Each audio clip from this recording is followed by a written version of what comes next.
On the 1095th day of his captivity within this strange realm, the boy counted yet another dawn. The idea of escape never loosened its grip on his mind, not for a single instant. His world was steeped in anguish, frustration, and hopelessness until she arrived, igniting a fragile spark of hope in the darkness. He vowed, no matter the cost, that he would see her freed and safe.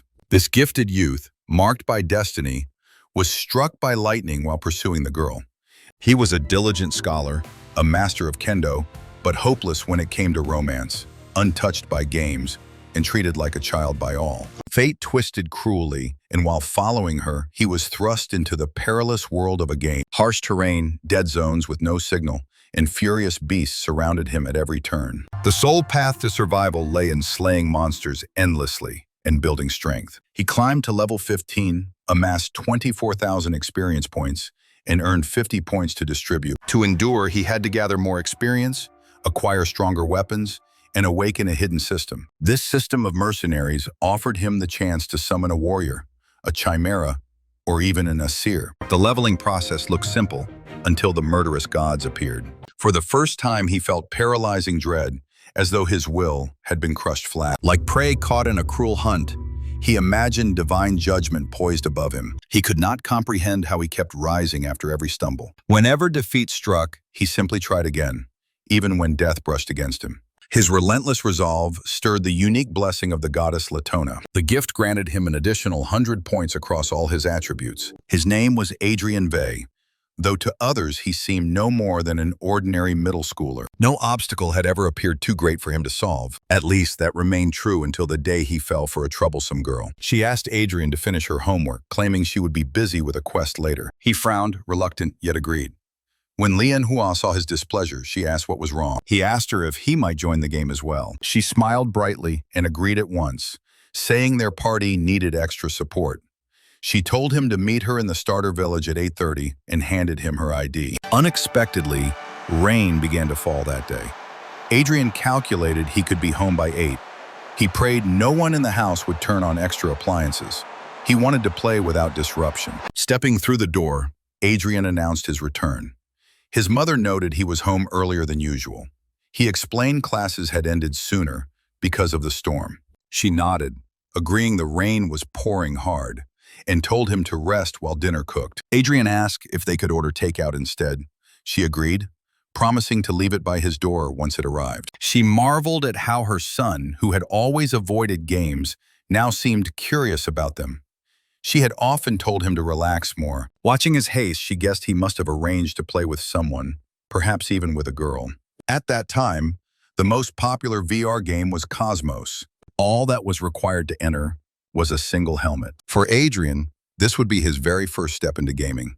He assumed Manhua was already a seasoned player. Taking a breath to steady himself, Adrian reminded himself he could manage. Just then, her message arrived. She was waiting. Sliding the helmet on, he realized this might be their first date. Instantly, the helmet linked him to Cosmos. The system informed him the game was survival-based, built on myths from around the world. He had to pick a class before beginning. Remembering her mention of needing support, Adrian chose the healer role after a pause. With a small allowance of starter clothes, he picked something neater, appropriate for a first meeting. Moments later, the loading completed, and his new form materialized. At that same moment, the city issued a red weather warning, urging residents to power down devices against accidents. A bolt of lightning struck directly into Adrian's home. Oblivious, he continued preparing, thrilled about meeting Manhua. Suddenly, a shock of raw electricity coursed through his body.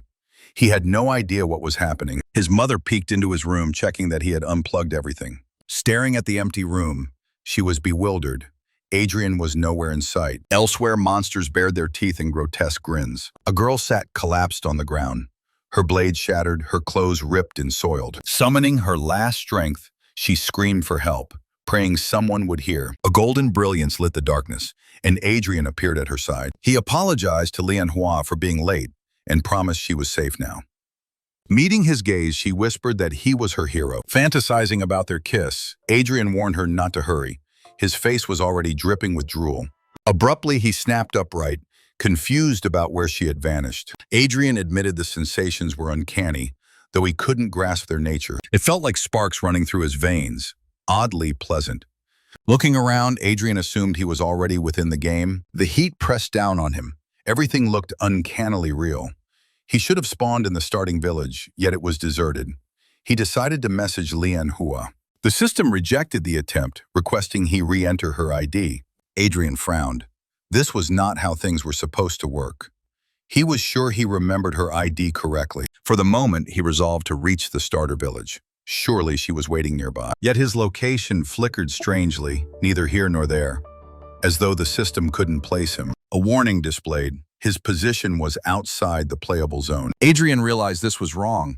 He couldn't even contact support. He recalled that on scorching days, a person can sweat nearly a liter every hour. Fainting from heat and dehydration was only a matter of time, but he refused to accept that. He hadn't imagined the game would be this brutal. But he was certain Manhua was out there. He decided to find her and demand answers. Yet every time he pressed the exit button, the screen glowed red, flashing unauthorized exit. He tried repeatedly, but the outcome was unchanged. He realized he was trapped inside. Suddenly, a quest appeared.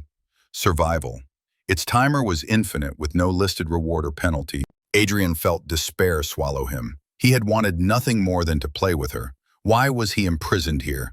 He exhausted every idea, but nothing freed him. A dreadful thought crept in. He might remain here forever. After 8 long hours, his confidence in himself began to crumble. Gradually, he resigned himself. This world was too real, and escape might be impossible. The stifling heat and gnawing thirst made him dizzy, sick. If he didn't act, he might die. Yet Adrian refused to accept it. He knew he had to find water. His grandfather had once watched a survival program, pointing out a kind of rock often found near springs. Adrian remembered. Water could be located where shale was plentiful. Summoning every ounce of strength, he trudged onward. Pausing at a cluster of stones, he prayed his guess would prove correct. Inside a cavern, he finally glimpsed the long-sought water. Forgetting exhaustion, he threw himself forward and drank deeply. Life returned to his limbs, and he relished the relief. But outside, a predator had already caught his scent, closing in on the cave. With thirst quenched, Adrian knew his next task was finding an escape route. Reason told him that if this was a game, clues must be hidden somewhere in the desert. Yet the map displayed only areas he had explored, which made the task far harder. He studied the system stats. His damage and abilities were pitifully low. Should danger strike, speed would be his only ally. And he still didn't understand the conditions placed upon him. Checking his assigned equipment, Adrian was startled to find that a healer carried a sword. Equipping the offered gloves, he reasoned they might provide some defense. He swung the blade a few times, testing its weight and balance. Quickly, he discovered the weapon outclassed any real sword he had seen. But when the interface showed durability dropping by 1%, Adrian decided the game mimicked reality far too closely. Without food, survival would be impossible, so he set out to search. From deep within the cavern came an unsettling sound. As he followed it, Adrian was struck by how immense the cave truly was. With his thirst quenched, Adrian was finally able to take in his surroundings. Before him lay a massive mound of scattered bones, stark and unsettling. He couldn't grasp why such a graveyard of remains existed within the cavern. The jagged bite marks were familiar. He had seen similar images in old textbooks. A chill of realization struck him. This was a dangerous place and he couldn't linger. Yet before he could retreat, a cavernous jaw filled with teeth appeared at his side.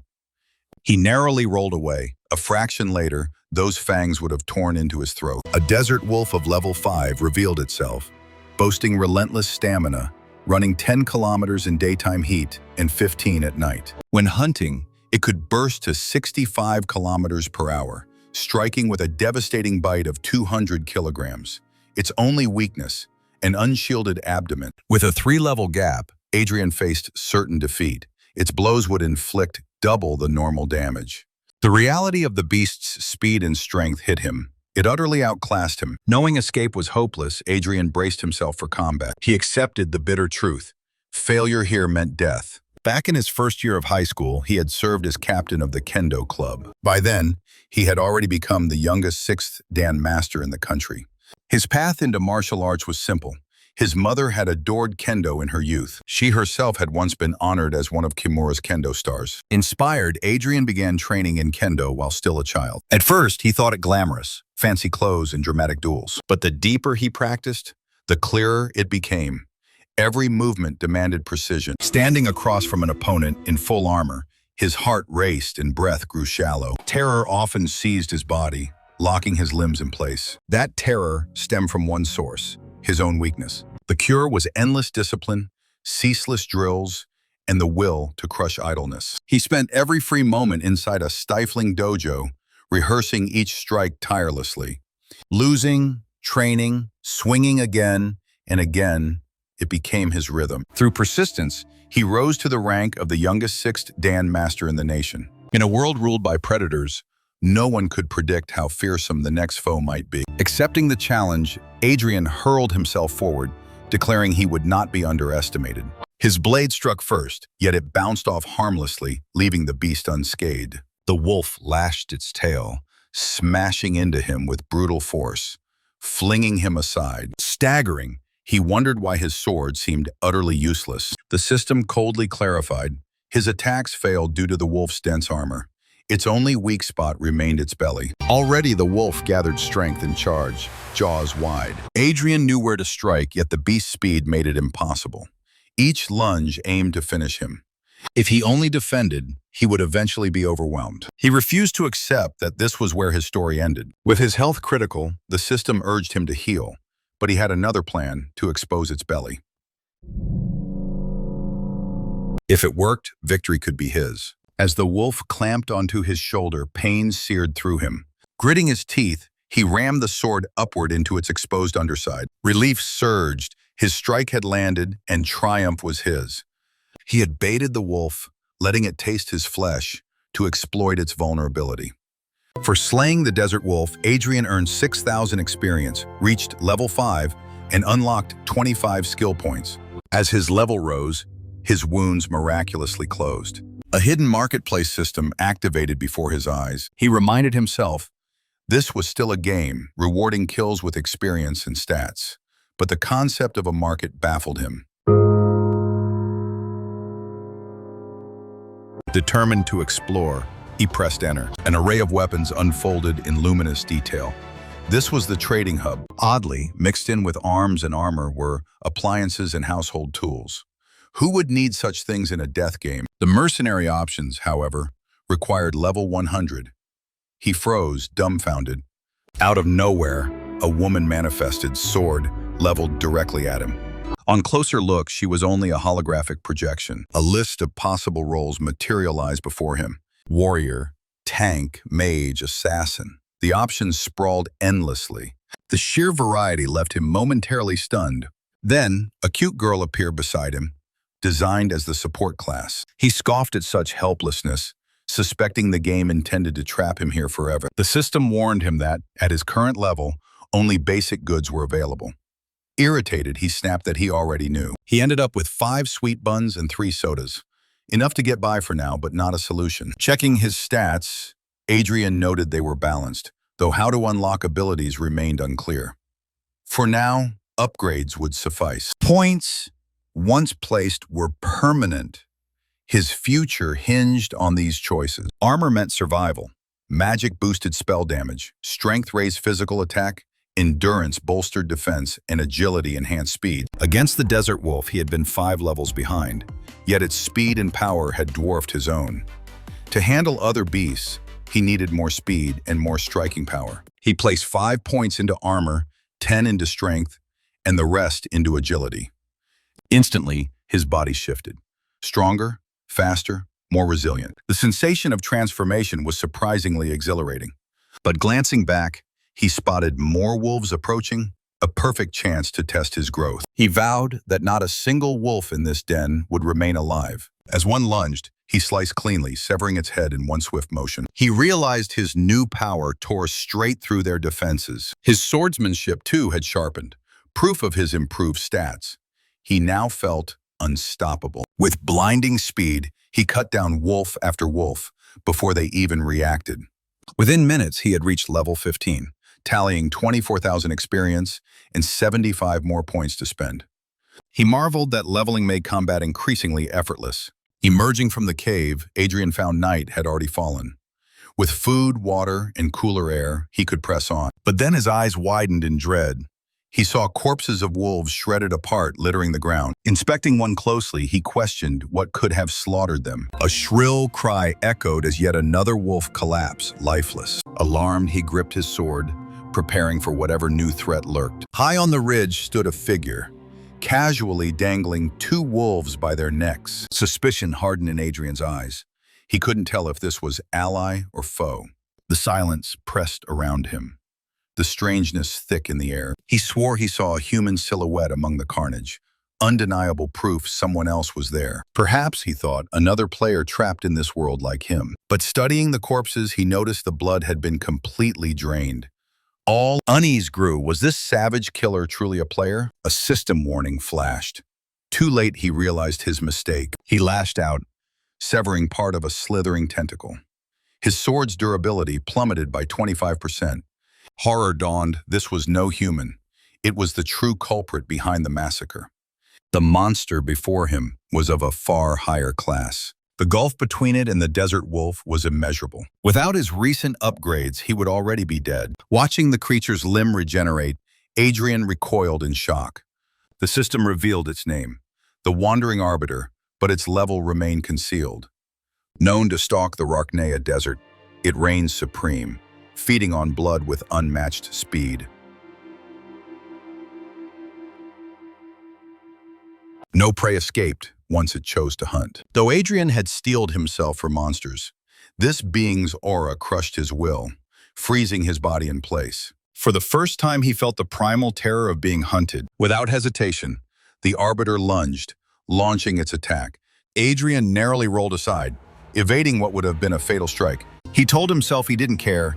Fear would not claim him. Launching upward, he aimed for a downward slash, but just as his target seemed near, it vanished. Before he could register the shift, the Arbiter reappeared, striking from the opposite side. Tumbling hard and staggering to his feet, Adrian grasped the speed the system had warned about. The creature paused briefly, studying him with chilling curiosity. Then it lunged again, slamming into his chest with brutal force. Collapsing to his knees, Adrian realized the next blow might end his life.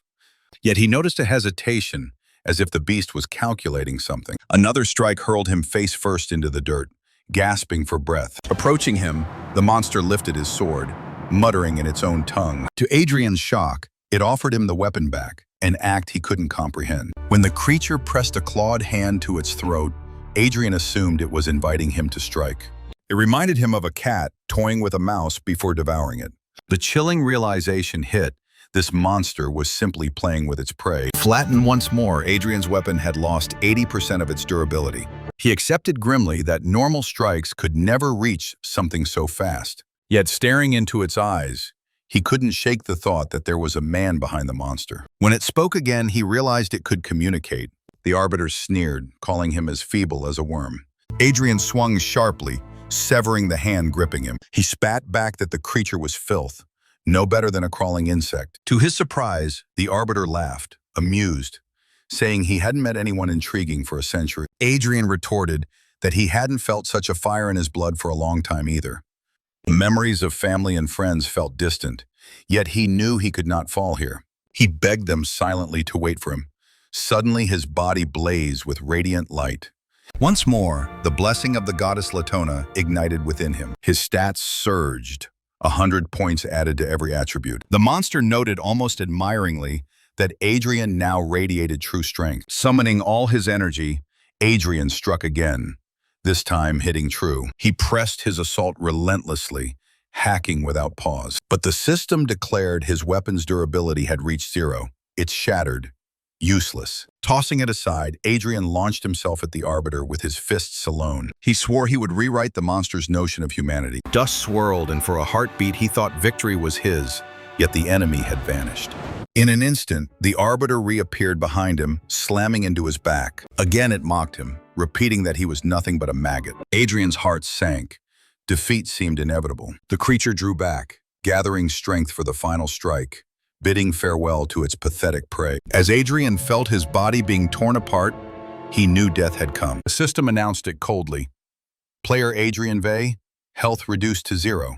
Player slain. He bolted upright, stunned that he was somehow alive. Glancing around, he wondered if he had escaped the game at last. But the illusion shattered. This was no exit, and he had no idea where he stood. The system interface still hovered before him. Proof he remained trapped. Yet the paradox was undeniable. He had been killed, yet here he was, whole. Examining his body, he saw not a scratch. The impossibility left him baffled. Then the door creaked open, and a girl he had never seen stepped inside. She froze, startled, exclaiming that he had finally awakened. Adrian lifted a hand in awkward greeting, murmuring that he'd only just regained consciousness. Without another word, she shouted out to her grandfather, Abby, that the stranger was awake. Adrian, utterly lost, assumed this must be the starter village. The girl was doubtful when he explained he'd been killed by a monster. He insisted the beast had torn through his chest, asking how he could possibly be alive here. She explained her grandfather had found him while out hunting and carried him back. Though he'd been close to death, he had somehow endured. The old man added firmly that Adrian was not in any game or novice village at all. Adrian refused to believe it. Everything felt too much like a virtual world. Surely there had been some mistake. Then an idea struck. He summoned the stats window, gesturing to it as evidence. He explained its functions. System bar, inventory, map, all clearly real. Watching him wave at invisible screens, the girl asked if the monster truly had pierced him. Abby confirmed, saying the blow had been severe. Adrian fumed that he couldn't access GM support, nor find Manhua's ID. No link to the outside world remained. Overcome with frustration, he admitted he had no clue how to leave. His longing for home was unbearable. Abby shook his head. No one escaped the Latona Desert. Adrian pressed for answers. Surely there had to be a path out. How had they themselves arrived here? The girl explained that years earlier, she and her grandfather had been caught in a thunderstorm while hunting a titanosaur. They awoke to find themselves trapped here. Abby had identified it as the legendary Latona Desert, even gods confined within it. The sole rumored escape lay in the Hall of Kybrie's ancestors, hidden within an endless desert labyrinth. Many had ventured in search of it, none had ever returned. Over time, most gave up hope, choosing survival over certain death. Abby added that newcomers appeared here each year, yet he had never heard of anyone leaving. He told Adrian to accept it and suggested he take Sally, the girl, for a walk later. Adrian, however, was convinced this was a game. He was living the tale of a Manhwa hero thrust into another world. At that moment, a new quest materialized before him. The spirit of Kybre had revived him, but required his aid to break a seal. His mission? Locate the Kybre temple in the Latona Desert, slay the guardian Nabalus, and release Kybre. The reward promised was not only the lifted seal, but also the key to the desert itself. Adrian still didn't know why he was trapped, but at last he had direction. If he could reach the temple and defeat Nabalus, he could escape.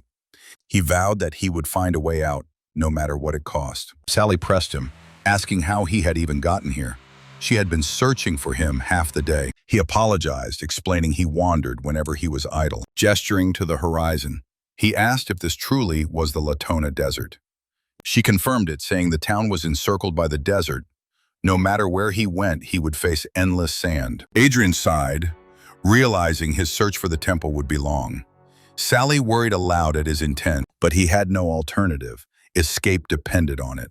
Sally warned that the temple might not even exist, and leaving would mean certain death. He replied that he had already died once, so now nothing would stop him. He suggested Sally return to the city. As they headed slowly back, she asked again if he truly intended to pursue the temple. He answered firmly, yes. Sally reminded him the desert was crawling with monsters, ones even Abby could scarcely handle. Adrian told her not to fear. His combat skills would carry him through. Suddenly, bolts of lightning forked down ahead of them. They slammed into the path, igniting it in roaring flames. From beyond the smoke, a figure grinned, remarking that the bait had been taken. Shielding his eyes from the smoke, Adrian tried to discern the threat. Sally stepped forward, placing herself protectively between him and the stranger. The intruder laughed, declaring he never imagined his fiery snare would be thwarted. He bared his teeth in a wider grin, greeting Sally with familiarity, remarking it had been long since they'd met. Her face darkened at the sight of him, the man she called Baoban. Adrian stood bewildered, unable to fathom why strangers would suddenly attack them. Sally admitted she had forgotten to warn him. Bandits could be far worse than monsters. Many men refused to hunt in the Latona Desert, preferring to prey on travelers instead. She explained bitterly that these wretches live by killing their own kind. Adrian kept his eyes fixed on Ban, trying to discern what kind of power he wielded. The bandit mocked that though Sally had slipped away once before, it would not happen again. Sparks of magic ignited around her as she told Adrian to run back to Abby, insisting she could handle this herself. Under the darkening clouds, Abby glanced at the sky, sensing a storm brewing. He grew uneasy. Sally should have returned already. Ban sneered, declaring he would never let Adrian walk away so easily. He taunted that Sally's spells couldn't harm him and ordered her to come back willingly. If she obeyed, perhaps he might spare Adrian's life. Sally dashed forward, shielding Adrian with her body, spitting that Ban could never dream of such a thing. Ban smirked, warning her not to blame him for what would follow. She urged Adrian again to flee, promising to stall them. Adrian shook his head calmly, saying there was no need. Sally frowned, confused. He told her the word escape meant nothing to him. Though they had only just met, he swore he would never abandon a comrade in hardship. Before he finished, Ban lunged, smashing Adrian's head against a tree. The bandit mocked him, asking who he thought he was fooling with such bravado. He declared that strength was proven not with words but with violence. Grabbing Ban's hand, Adrian wrenched it away, glaring furiously. He demanded if cheap tricks from behind were the power Ban bragged about. Adrian swung back, but Ban twisted aside with ease. Ban shoved him away, realizing his wrist had been wrenched badly. Adrian knew Ban was still too quick. Even after adding points to agility, he barely saw the strikes. Sally cried out in worry, but Adrian forced a smile, assuring her he was fine. She turned on Ban in anger, demanding to know what he wanted from her. He sneered that he'd told her countless times he wanted her as his woman. She shouted back that it was impossible and told him to forget it. Adrian almost laughed, realizing Ban's rage came from rejection. Ban assumed Adrian must be her lover, the reason she refused him. Sally protested quickly. Adrian was only her friend. Ban dismissed it as a flimsy excuse. He challenged Adrian to fight properly, not hide behind her. If Adrian won, he swore to leave Sally alone. A side quest appeared, Shadow Madness. The reward, Latona's lost map. Seeing it, Adrian knew at once that the map might be his only chance out. He accepted Ban's challenge without hesitation. Ban grinned, drawing his blade with anticipation. One henchman muttered he didn't get why the boss cared so much. Another chuckled that it smelled of jealousy. Sally pleaded with Adrian, warning Ban was the city's strongest swordsman. She added that his command of shadow magic gave him unnatural speed. His shadow-wrapped blade could unleash devastating power. Sally trembled, fearing Adrian would be killed, but he reminded her he had already died once. This time, however, he meant to live and to win. He still struggled to grasp how his life had twisted into this nightmare. But all that mattered was defeating Ban, winning the map, and escaping.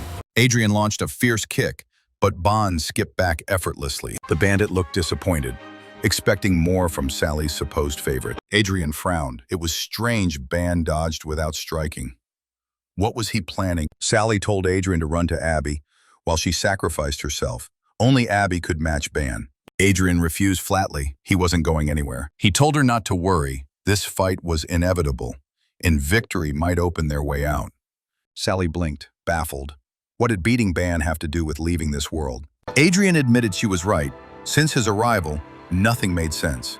He was trapped, killed, resurrected, and now fate demanded this duel for a map. Coincidence?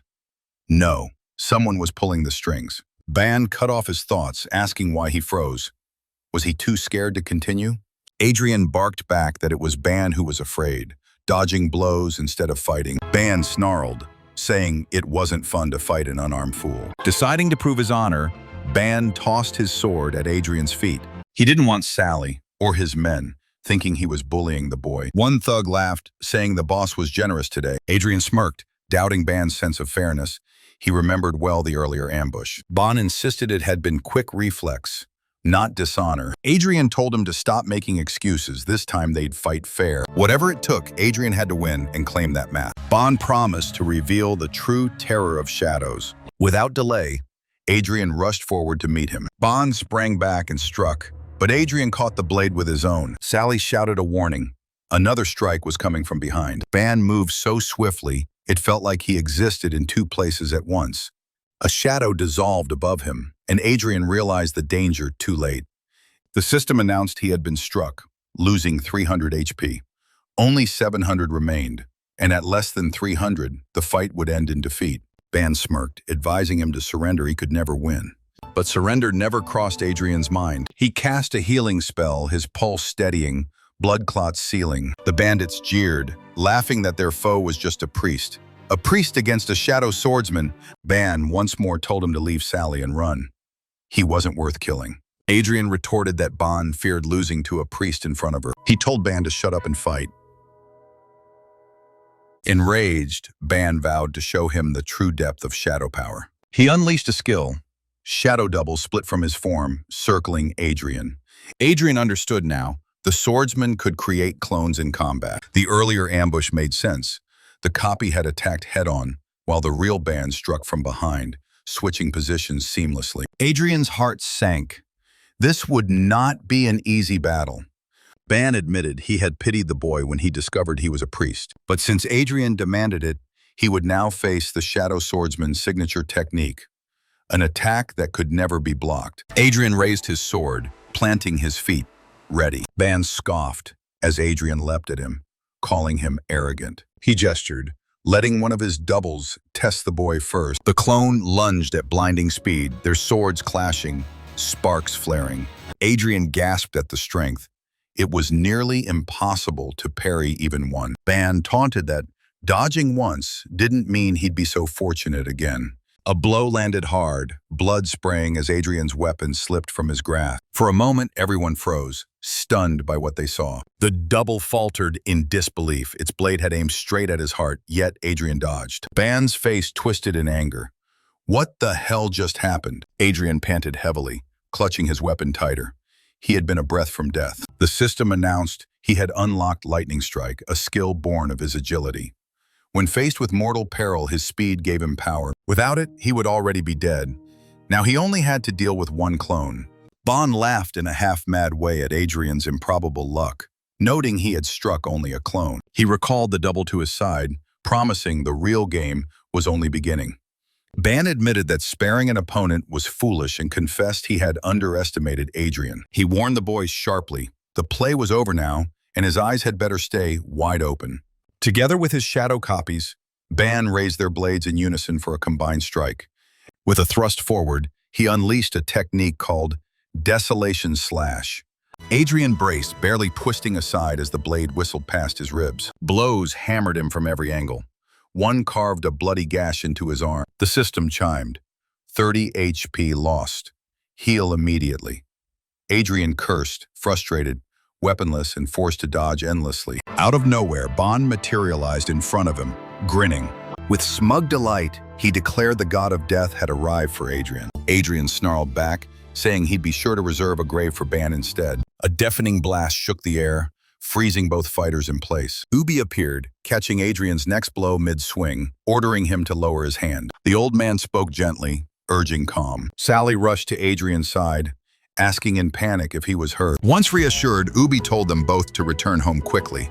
A storm was breaking. Ban burst into loud laughter, calling the whole scene ridiculous. He jeered. Did Ubi really think he could just walk in and end this? Ubi replied evenly. Had he not stopped Adrian's strike, Ban would already be dead. Ban raged, refusing to believe a so-called priest could defeat him. He insisted he would have slain the boy, if not interrupted. Suddenly, a window appeared. Adrian had been rewarded. Somehow, the system recognized Ban as defeated. Ubi placed hats in their hands and repeated, "Home, now," before the storm worsened. Ban's own men urged retreat too. If the storm hit, none of them would survive. But Ban shouted over them, demanding Adrian return. This wasn't finished. Even as his allies dragged him away, he screamed for the fight to continue. Adrian stood frozen, watching until Sally tugged at him, urging him on. Later, she scolded him, ordering him to hold still. She said he only needed a little patience, just long enough for treatment. If he kept squirming, she snapped. She couldn't apply the medicine correctly. Adrian apologized for troubling her and Ubi again. She told him not to, adding softly that she hadn't expected him to be so strong. This time, the XP wasn't enough to level up. Still wounded, Adrian resolved to study more carefully after his next advance. Distracting himself, he asked if she and Ubi had known Ban. Sally admitted she had grown up with him. They had once been almost like siblings. Finishing her work, she announced his wounds were treated. Adrian thanked her sincerely. She brushed it off, saying she was the one who should thank him. She added that she still had chores to help Ubi and left him to rest. Watching the storm rage beyond the window, Adrian recalled the rain from that other fateful day. A pang of sorrow struck his mother. Was she frantic now, searching for him? He longed to return home. The system informed him he had received Latona's map. Now with the map, he only had to find the temple and defeat the Guardian. Then he could leave. He resolved to set out the moment the rain eased. Another notice, he had acquired a mysterious key. Its purpose eluded him. The system explained, during battles, treasure chests of various colors might drop. White, green, purple, red, orange, or black.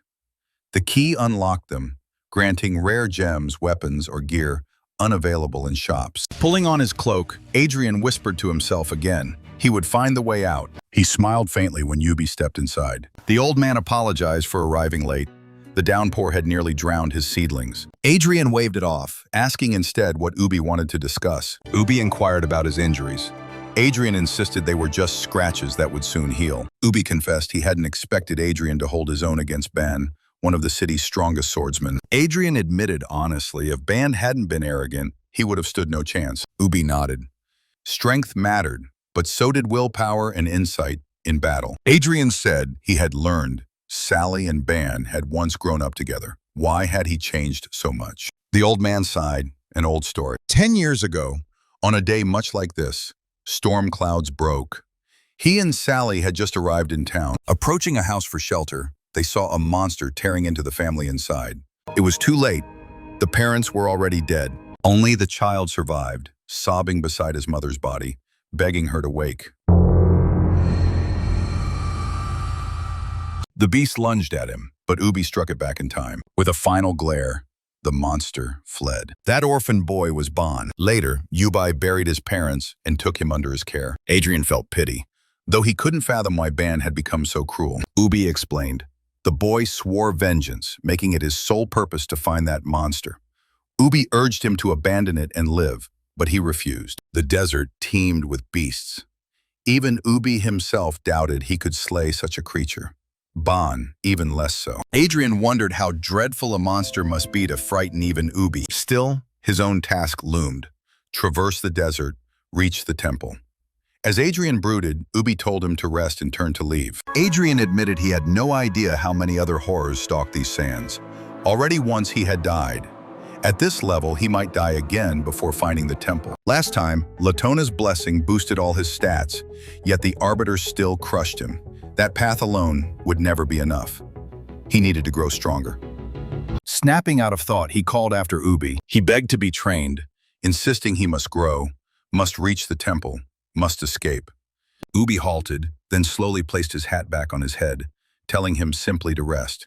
Adrian rushed to stop him, declaring with certainty that he was serious. He believed he knew the way out. Watching him go, Adrian's frustration burned. Wasn't this the same reason Ubi and Ban had parted? The man finally spoke. Tomorrow, when the storm cleared beyond the mountain, he would test Adrian. If he passed, training would begin. Adrian's face lit with joy. He swore he would succeed. For the first time, hope stirred in Ubi's heart. Perhaps this boy could truly lead them from the desert. He remembered the duel. Adrian's blow had nearly cracked even his thunder shield, his strongest defense. Maybe the boy was destined for this. The next day, the system gave Adrian a grueling daily task. 10 kilometers with weights, 3,000 push-ups, 2,000 sit-ups. It was torture, but he accepted his stats had to rise, no matter what. Gasping for air, Ubi trudged beside him, pushing himself as well. The system even provided Adrian with proper training gear. For the first time in years, he felt fierce purpose. He would work until his body broke. Collapsing at last, the system rewarded him. 4 skill points gained. He pondered carefully where to invest them. With healing and solid defense already his, he chose 2 points in intelligence and 2 in stamina. Just then, Sally came sprinting up, shouting his name. Adrian asked what was wrong. She panted that she had brought breakfast. But when she found him gone, Ubi suggested he might be here. Seeing him bare-chested and dripping sweat, she guessed he was training. He explained Ubi had agreed to teach him. Her eyes widened in surprise that the old man had consented. She called it wonderful news, eager to see what hidden powers might awaken in him. Adrian frowned. What powers? He was only a priest, Sally explained. Priest was merely his class, the direction chosen by the gods. Abilities awakened from within, not bestowed. She gave examples. Her fire, Ubi's thunder, Bon's shadows. Each person had their own elemental force. The class guided the path, but the abilities reflected the fighter's skill and spirit. Adrian grew curious what hidden power might awaken in him. Sally began to tell him about her home, the continent of Polises, one of 5 across the world. It was rich in workshops and trade. To its west lay Megara, homeland of dragon riders, its skies choked with ash and smoke from endless volcanoes. In the north stretched Xanthid, a frozen realm where giants and savage beasts roamed, guarding mineral riches buried in the ice. To the east stretched Bergama, a continent blanketed in ancient forests where colossal beasts prowled, and elves guarded their realm with age-old sorcery. Southward lay Kubitek, the world's edge, homeland of the dwarves, whose blacksmithing was famed across every land. Legends whispered that Kubitek's shores met an infinite sea, and beyond its horizon lay the domain of gods, holding limitless power. Sally once dismissed the myth as childish tales, but upon arriving here, she realized every word was true. Adrian declared that if this was real, then escaping Latona's desert was possible. He swore to Sally they would find the temple and leave. Ubi appeared, surprised to see them awake before him. With a twinkle of mischief, he asked if Sally had finished sharing her feelings. She blushed, snapping that he was spouting nonsense. Turning serious, Ubi asked Adrian if he was ready to face the trial. Adrian answered without hesitation. He was fully prepared. Ubi began his lesson. In the beginning, chaos reigned, until the gods shaped the world with many peoples, granting them roles and classes. What unified them all was the language of elements. These elements were not only tangible, water, fire, earth, wood, lightning, but also intangible forces like light and darkness. To wield them, one must first sense their flow. Ubi explained Adrian must learn to feel that current, the heartbeat of the elements. Summoning a portal, Ubi revealed it led straight into a monster's den he had discovered while hunting. He touched the hilt of his sword, Etzel, which had spilled blood faithfully through decades of battle. In 3 days, he would reopen the portal. By then, Adrian had to slay the Monster King with Etzel and return with its severed head. Only then would the trial be passed. But Ubi warned, without awakening his elemental power, Adrian could never wield Etzel's true strength, nor kill the Beast King. This quest might claim his life. It was his last chance to withdraw. Adrian gripped the sword firmly, vowing he would not turn back. He promised to return with the king's head, no matter what. The system prompted him to confirm the quest. Awakening, the king of monsters. Adrian confirmed, and the system announced 72 hours remained. Ubi knew the beasts had ironclad defenses. Without elemental awakening, killing their king was impossible. But only near death could such power stir. Emerging from the portal, Adrian blinked. This landscape was unlike the one he remembered. The sand was black, the sky void of sun. A strange odor drifted through the air, unsettling him. He knew he must form a plan. First step, find monsters. At his current level, he couldn't face the king. He would need to cut down weaker foes to grow stronger.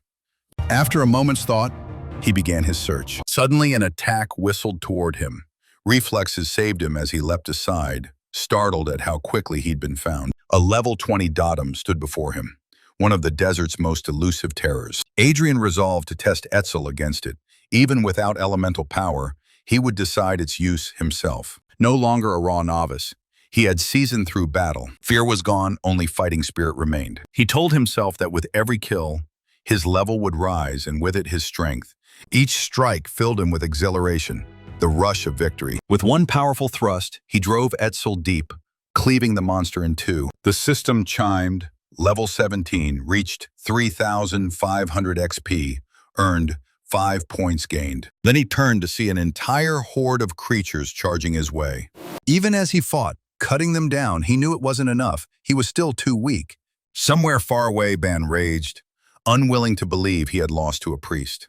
A pathetic priest, wielding strength that even unsettled him, enough to frighten his pride.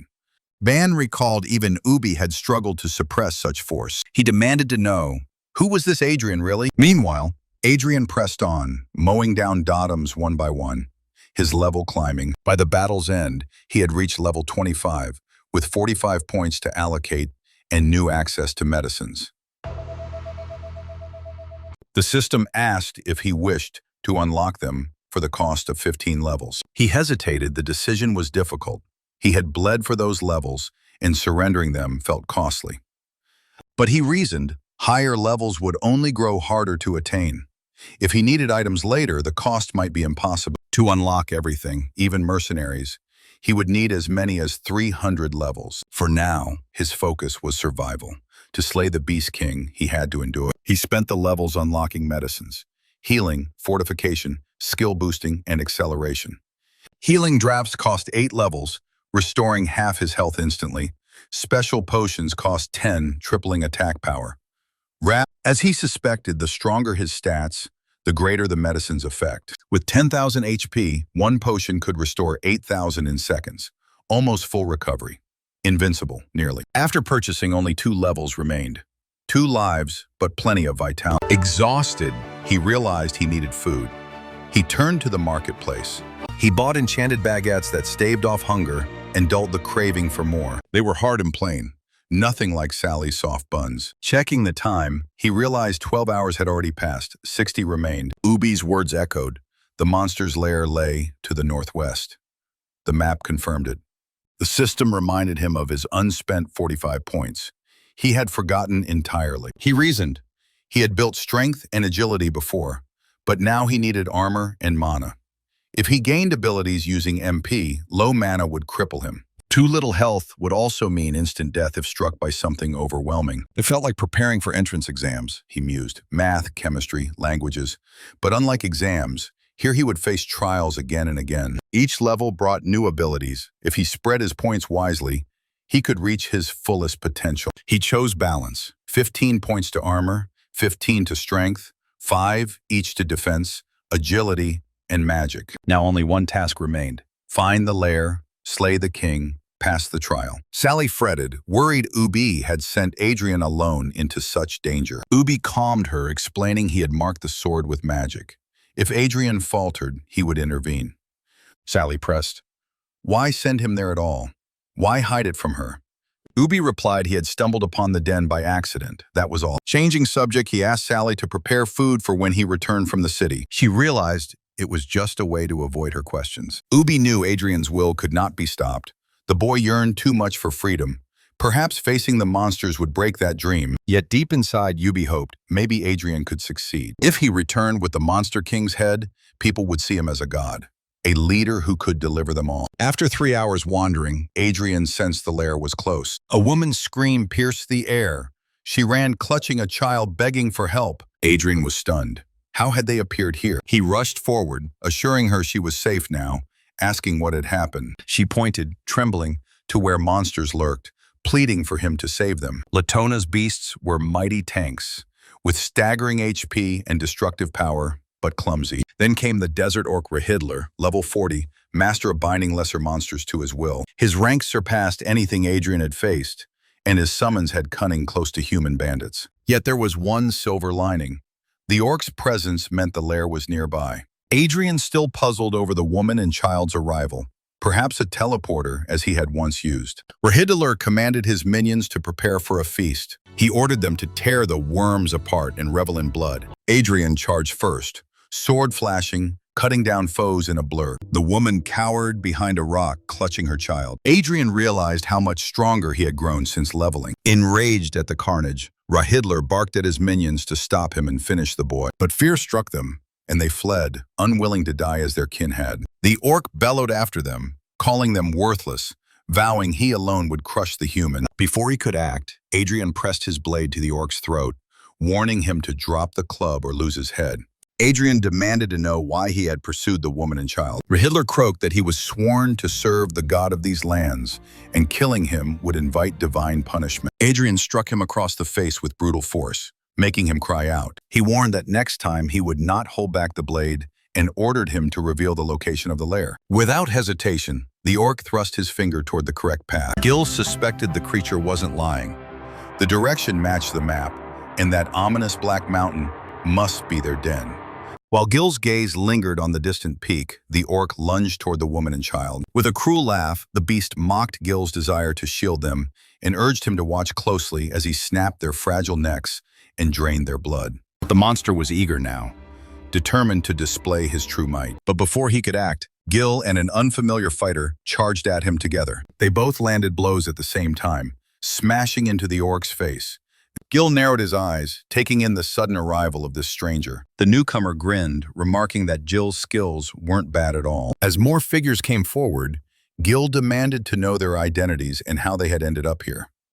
The young man explained that he and his group had appeared in this place 3 days earlier, were immediately beset by orcs, and lost one comrade to capture while he tracked the enemy, leading him straight to Gil. He gave his name as Bruce, a warrior. He then introduced the others, Philog, an assassin, and Rachel, a healer. Gil responded by saying his full name was Chen Gil, though they could simply call him Gil. Bruce asked if Gil had any idea why they were all transported to this world. Gil admitted he was just as clueless, though glancing at the battered orc, he suspected the creature might know more. The orc scowled, furious that he had been ambushed so easily, and branded them deceitful vermin. He swore that one day he would slaughter every last one of them. But as the whole group closed in, the orc's bravado faltered and he nervously asked what they intended to do with him. He ranted that it was blasphemy to lay hands on a servant of God, sneering that they were nothing but insects meant to be consumed. When Gil addressed him as Rahidler, the orc was taken aback that his name was known. Kneeling before the monster, Gil said he had questions that required answers. He warned the orc to cooperate if he valued his life. The creature insisted he had spoken the truth already and pleaded for them to believe him, claiming there was nothing more to reveal. He explained that he held no great position in the tribe. Their god had commanded them to devour humans, and his only duty was to obey and guard this region. Meanwhile, Ubi entered Dirks, approaching a towering temple of gleaming spires. One observer scoffed, thinking Ubi, despite his years, remained just as naive as ever. Even if the boy uncovered this temple, its guardians would be beyond their power. Hicks, a wind mage, was astonished that Ubi placed his hopes in a lad who lacked any elemental gift. He warned that defying God would doom the townsfolk. Hicks proposed instead to strike at the boy inside the monster's lair. Then Ubi could grovel before God, repent, and beg for mercy. Ubi chuckled bitterly, pointing out that to this so-called God, they were disposable insects, slaughtered at will. Sacrificing comrades for the illusion of peace while being hailed as heroes was hypocrisy. He told Hicks he excelled at disguising failure as strength, moving ahead while leaving a trail of graves. Enraged by Ubi's words, Hicks instantly summoned his magic. He was now bent on punishing Ubi in God's stead. Yet Ubi didn't flinch. He calmly conjured a thunder shield that nullified every strike. He declared that a world built atop corpses was intolerable. He would fight again, seeking escape and protection for the innocent. Ubi vowed also to resist the one they called God. Hicks warned him not to take his power lightly, but a cloaked onlooker interrupted, telling Hicks to desist, saying enough had been done. After all, these people had been sent to Latona only as sustenance for monsters. From a detached player's perspective, it was just narrative fluff in a game. But Gil had encountered Ubi, Sally, and these new companions. To him, they had become real. They were not lifeless NPCs, but living beings. Gil could not abandon them. He had to find the Temple of Khepri and free them. He recalled from a library book that Khepri was linked to Ra, chief of Egypt's Ennead. Yet why such a mighty deity was imprisoned here baffled him. Rodler confessed he had been commanded to guard this place. Gil first assumed the Temple of Khepri was near the monster's lair, but then realized it must lie beyond. So what exactly was the orc guarding? Could another god be trapped here?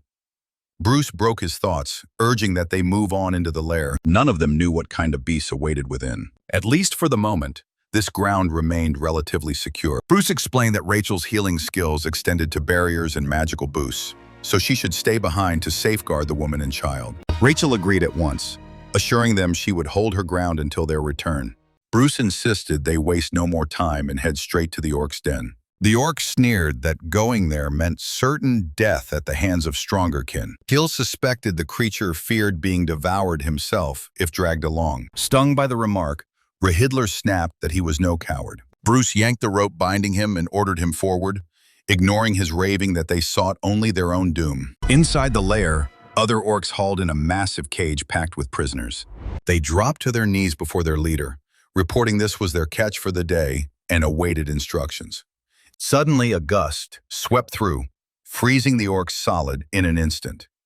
A man stepped forward, declaring himself Nungam, a great mage, promising to free the captives. He called for any other heroes present to unite with him against the beasts. Nungam raged at the needless slaughter of innocents by the chieftain, branding it unforgivable. Channeling all his strength, he swore the monster would pay dearly. He unleashed a storm of ice blades aimed straight at the throne. But a protective barrier around the Orc King nullified every strike. Bewildered, Nungam was suddenly seized by foreign magic. His body lifted into the air. He struggled to comprehend what was happening as a bolt of lightning speared through him. In an instant, his body burst apart, scattering into fragments. Such was the terrifying might of Fenner, king of monsters and lord of the level 85 orcs. The boys, undaunted, hurled themselves against the enemy ranks. The watching orc marveled at their ferocity, admitting their strength. He also remarked how much Gil had advanced since their earlier encounter. Gil observed that the deeper they went toward the den, the more numerous and powerful the monsters became. Even though his level cap was spent, his experience still accrued according to his former rank. Yet despite the monster's strength, the bar crept forward agonizingly slow. He knew he needed to accelerate somehow. Bruce guessed Gil's grim expression came from unfamiliarity with such constant combat. Gil countered that while the kills were slow and difficult, he had never seen anyone dispatch monsters so effortlessly without elemental powers. Bruce was convinced fate had brought them together. He admitted he liked Gil and offered him a place in his team once they escaped. Gil blinked in surprise, unaware Bruce commanded a squad. Bruce boasted they had many voluptuous women among them, and he would happily introduce Gil, assuming he fancied older women. Philodge reminded him that Bruce once claimed no one else was in the squad but him.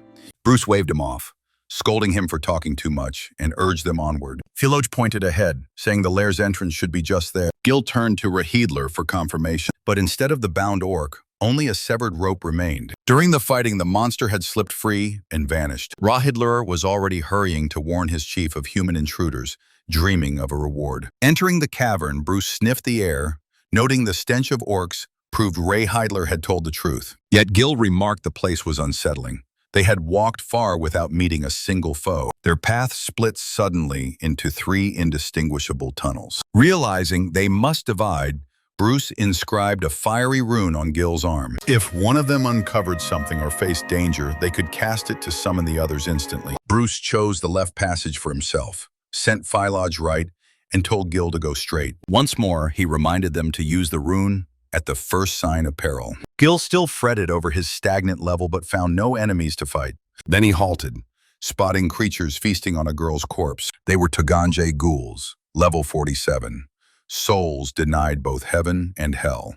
Predators that could rend flesh with a single bite, vulnerable only to sunlight and rarely seen alone. No sooner had Gil wished for monsters than they appeared before him. The orc rushed to report to Lord Fenner, announcing that 3 foolish intruders had wandered into their lands, splitting up and sealing their own doom. Convinced of his victory, the beast claimed that the restless spirits of the place had surely already shredded them into scraps. Gil observed that the ghouls weren't individually powerful, yet their sheer numbers were overwhelming, and each one yielded a valuable amount of experience. After cutting down 10 of the creatures, he saw his tally climb. 20,000 experience points earned. Still, Gil recognized that dispatching them one at a time was far too slow and wasteful. Watching the progress bar rising at last, he hoped desperately to reach the next level soon. For time was slipping away, and the dungeon had to be cleared quickly. When the ghoul count passed 99, his level advanced to 14, unlocking 3 new divine techniques: Heavenly Judgment, Sacred Strike, and Celestial Path. The system demanded that he choose only 2. Gil grimaced, realizing how difficult it would be to abandon one skill when each description was tempting. Heavenly Judgment paired well with the path, while combining Sacred Strike with the path promised swift recovery of health during combat. The strategy was simple: close distance using the path's speed, then devastate the foe with either Judgment or Strike. After weighing the options, Gil finally committed to Celestial Path and Sacred Strike. His thoughts wandered to Bruce and Philoia, wondering how they fared. The untouched magic seal on his palm reassured him they were safe for now. Knowing he couldn't hesitate, Gil pressed onward, certain that more horrors lurked ahead. Elsewhere, Bruce drove his fist into the earth, summoning a wave of hellfire that consumed everything. The ghouls shrieked in agony as their bodies erupted into flames. But Bruce suddenly froze, hearing a haunting melody echoing through the cave. Out of the shadows emerged a woman, singing as if mocking the battlefield. Bruce assumed she was the summoner of these undead and threatened to reduce her to ashes. She only smirked as countless spectral hands clawed up from the soil, clutching at him. Bruce's body stiffened, paralyzed by the enchantment woven into her song. She approached with laughter, and he asked nervously what she intended. Flicking her tongue, she admitted it had been ages since she'd tasted such a promising victim. She declared that she would savor him slowly, piece by piece, leaving Bruce to despair at his impending death. Suddenly, her cry pierced the air as blood sprayed from gashes across her hands. Gil stood ready with his sword, asking if he had arrived too late. The stranger gawked in disbelief that Delic had failed to slay this boy. Gil tilted his head, asking if she had meant him. He admitted he was tougher than the average ghoul, though dispatching her kin had been almost trivial. Furious, the girl opened her mouth and unleashed a deafening scream. Bruce quickly warned Gil that the necromancer's melody could freeze the body in place. The woman's eyes gleamed with hunger as she insisted they would both be devoured. But Gil invoked his new celestial path, closing the gap in an instant and severing her head before she could finish her verse. Wiping his blade, Gil quipped about her dreadful singing voice, and Bruce remarked with admiration at his strength. Then, the seals on their palms flared, a warning that Philoia was in grave peril. Before the assassin loomed a level 55 hell serpent, a fiend wreathed in infernal fire, capable of exhaling sheets of flame. Philoia realized he was hopelessly outmatched. He could barely defend himself, much less kill it. The serpent lashed out, shattering boulders and hurling him backwards. As it slithered closer, Philoia accepted death was moments away. But Gil appeared in front of him, shielding the assassin with his own body. With a fierce slash, Gil split the serpent's hide, drawing a roar that echoed as the beast writhed in pain. Gil apologized for arriving later than he'd hoped. Bruce announced they had uncovered nothing useful.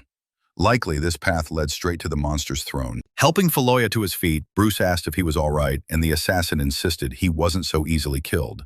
Yet he admitted the serpent was beyond anything he'd fought before, perhaps even the creature of legend itself. He feared that if such a beast was only a servant, the Monster King would annihilate them. Gil corrected him. It would not be the king that killed him, but the assassin's own fear. He added that fear only dragged a fighter closer to death, and though Fenner was mighty, countless other horrors still awaited beyond Latona. With fierce conviction, Gil declared he would fight for his companions and their freedom until his final breath. Just then, the serpent reared up once more, looming high above them. Summoning every ounce of will, the three prepared for a last strike. Bruce announced he would ignite the first attack with his firecraft. They saw flames returning to the serpent's throat, its power regenerating. Philoia resolved not to remain a burden. This time he would give everything. Drawing upon the hand of Dzang, the underworld lord who rescues lost souls, he summoned its phantom grasp. A colossal spectral hand burst from the ground, seizing the serpent and holding it firm. Gil seized the opportunity, charging forward with his sword raised. He drove the blade deep, though only a fifth of the scales broke beneath the blow. Refusing to relent, he rained down strike after strike until the infernal armor of the beast finally shattered. With the Hell Serpent slain, Gil claimed 200,000 experience points and ascended another level. As a reward for defeating this hidden boss, he obtained the Hellfire Gauntlet, an artifact granting 15 strength, 15 armor, 10 mana, and 35 points of fire damage. Gil grinned, delighted that his equipment and stats had risen once more. Bruce marveled at how much stronger he had become in just a few hours apart, baffled at the cause of such growth. A sound from the tunnel ahead snapped them into caution. Together, Bruce and Gil struck, knocking back a lurking spy. Recognizing Rahidler, Bruce jeered at his return, convinced the orc had lost all sense of fear. Rahidler swore he was only lost explaining that the Lord had set traps throughout the passages. At last, Gil understood why so many monsters had crossed their path. The orc insisted they were lucky to have survived so long against the snares of the lair. Bruce struck him hard, demanding he reveal Fenner's location or die where he stood. The orc promised to lead them, muttering that the entrance was close. Chanting in his guttural tongue, he opened a massive door with a thunderous crack. Meanwhile, Ubi finally unlocked the cabinet where his long-hidden armor hung. Boban, watching, remarked that he thought the old man would never bring himself to open it. Ubi had forbidden Boban and Sally from entering this room, and now the truth was revealed. His armor had lain concealed within. Yet Boban noticed more than just armor inside. He saw the hope of escaping Latona itself. Ubi, startled, hadn't even realized the boy had come in. Boban explained he had trained ceaselessly since leaving, determined to face the monster that had slain his parents. With conviction, he declared he would accompany Ubi this time, hoping the old man would not turn him away again. Back in the lair, Bruce warned Rahidler against trying any tricks. He promised to kill the orc outright if he dared deceive them. Rahidler swore he wouldn't and pointed ahead to the main hall, where Fenner now waited. Gil asked if he knew where the prisoners were kept. The orc assured him that he was familiar with every corner of the place. Gil instructed Bruce and Philia that once they entered the main chamber, their task would be to rescue the captives. Bruce bristled, assuming Gil thought they were dead weight. He snapped that saving them once meant nothing. Before Gil could answer, the system issued a chilling alert. An unidentified boss had been detected. Chance of victory only 10%. Gil reeled at the low odds. After grinding so hard, he couldn't believe he was still judged so weak. Philia noticed his unease and asked if something was wrong. Gil replied simply that he didn't want to drag them into danger, insisting he would face the Monster King alone. Bruce refused outright. No comrade of his would fight alone against certain death. Gil warned that this creature was not what they imagined. The odds of survival were almost non-existent. But Bruce laughed off the numbers. Gil had saved their lives. They would fight beside him no matter what. Gil recalled that all his life he had solved problems alone at school, in kendo. But loneliness had often shadowed him. Now he realized things were different. He was no longer standing by himself. Rahidler gestured toward a looming gateway, explaining it was the hall's entrance. He begged to stay behind, fearing Fenner would kill him outright. Seeing their refusal, the orcs scoffed that perhaps they would perish, but he would not. Inside, the trio crept forward, alert for any sudden strike. Gil frowned. The chamber was eerily empty, a silence that gnawed at him. He asked Rahidler if they were truly in the right place. The orc stammered that he didn't understand.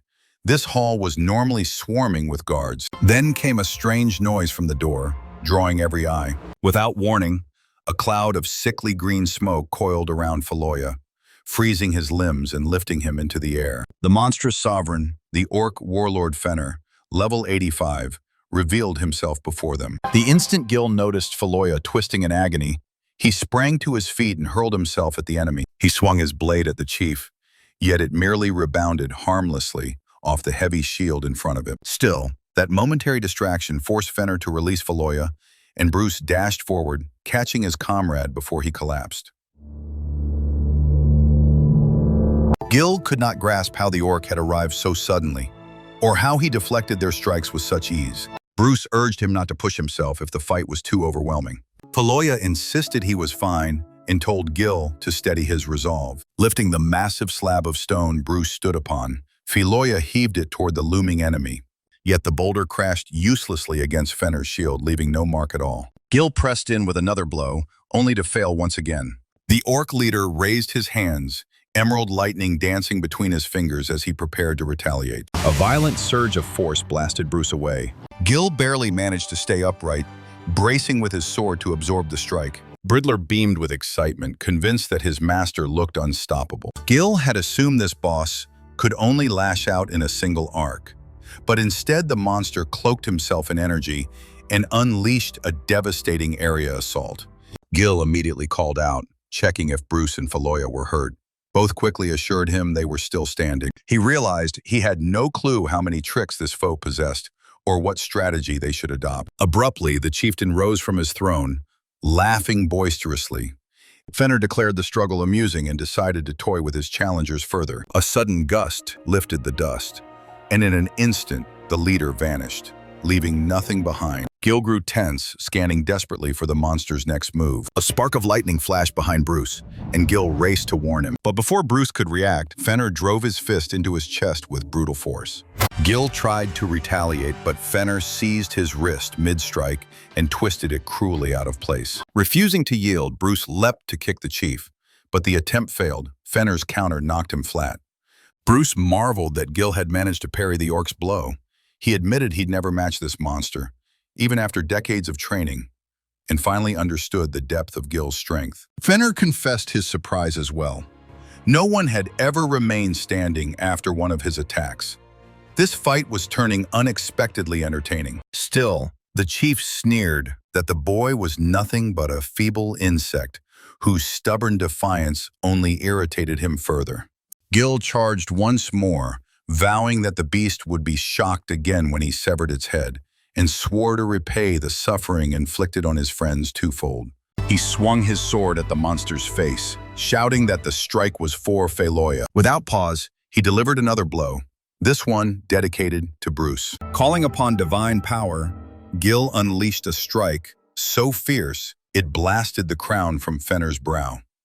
He followed with a lightning technique, darting behind the foe, declaring this blow for all the innocents. His companions stood stunned, watching Gil in awe at his newfound might. Witnessing Fenner prepare his elemental ability, Hitler was certain their doom was sealed. Gil narrowed his eyes, astonished that this display revealed the chief's real strength. With a gesture, Fenner summoned a pack of spectral wolves to hurl themselves at Gil. As he fought them off, the orc swung his staff downward in a crushing attack.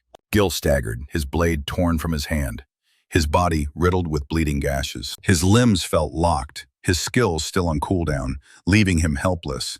Yet Gil refused to believe this was how it would end. Fenner seized him and slammed him into the air before smashing him down again with overwhelming might. Gil crashed to the ground, his head striking hard. The orc mocked him as a worthless bug, fated only to be crushed, urging him to accept it. Gil could not accept that this was the end. Memories raced through his mind, taunts at school, being branded a geek, the girl who once agreed to play with him, and the system's cold warning about unauthorized logout. He thought of his mother, gently taking his hand and leading him home from school. Those memories ignited a spark, driving Gil to unlock a hidden strength within. A strange voice urged him to awaken, pulling him from the brink of nothingness. Gil reeled, confused, as only moments ago he had been battling the Monster King. Surveying his surroundings, he assumed he must have died, for this place seemed otherworldly. But then a stranger appeared, calmly telling him he still lived. Startled, Gil demanded to know how the man knew his name and asked his identity. The stranger admitted he longed to know that himself. When he had awakened, he had already been trapped here. How many ages had passed, he could not say. At the very start, a disembodied voice had spoken, foretelling that one day someone would arrive to help him escape. He realized that this destined person was none other than Chenjo. Gil remained bewildered, more concerned with how to leave this strange realm. The man knelt and bowed, pleading for Gil to accept him as his master. He explained that the voice revealed his only escape lay in merging with Gil. For that reason, he entreated Gil to take him as a servant. The stranger swore to obey any command, so long as it meant his release. Without hesitation, Gil clasped his hand, and a surge of energy flooded through him. The man realized Gil had spoken the truth. He truly could return. Yet he sensed something unsettling, as though a great power struggled to burst free. Gil discovered he had awakened an elemental ability, the force of primordial chaos, and recognized the old man as its embodiment. Fenner could not fathom how this was possible, while Gil marveled that he remained unscathed. Moreover, it appeared he had grown even stronger than before. With this awakening, Gil's might soared, and a new ability became his: total destruction. This skill consumed 90% of his health at once, drained 100 HP each minute, and unleashed chaos itself upon his foes. Gil reflected that his stats had never risen until now. Only then did he realize that Uba's sword could only manifest its full potential once tied to an elemental awakening. He felt elated to finally wield both an elemental power and a weapon worthy of it. With renewed confidence, Gil braced himself to strike back. Fenner refused to accept that such a lowly human could challenge him, and vowed to crush him utterly. The orc raged at his failure to kill this insect and swore to tear him apart with his full might. In response, Gil unleashed a lightning-infused elemental strike. Then, sacrificing nearly all his health, he activated total destruction. At last, the Beast King fell. Gil gained a level, earning 400,000 experience points, plus another 500,000 and a black chest for completing the quest. Ubi reminded Boban not to slack if he intended to help, but Boban replied he wasn't lazy, only out of practice with manual labor. Sally wondered aloud if Gil would be returning soon, since nearly 3 days had gone by. Ubi decided to wait a few hours more before going after him. Suddenly, a green streak of light shot past them, startling Bon, who asked what had happened. Sally ran up as well, asking if Ubi was unharmed and what that flash meant. Ubi explained that such bursts occurred when a monster of immense strength perished.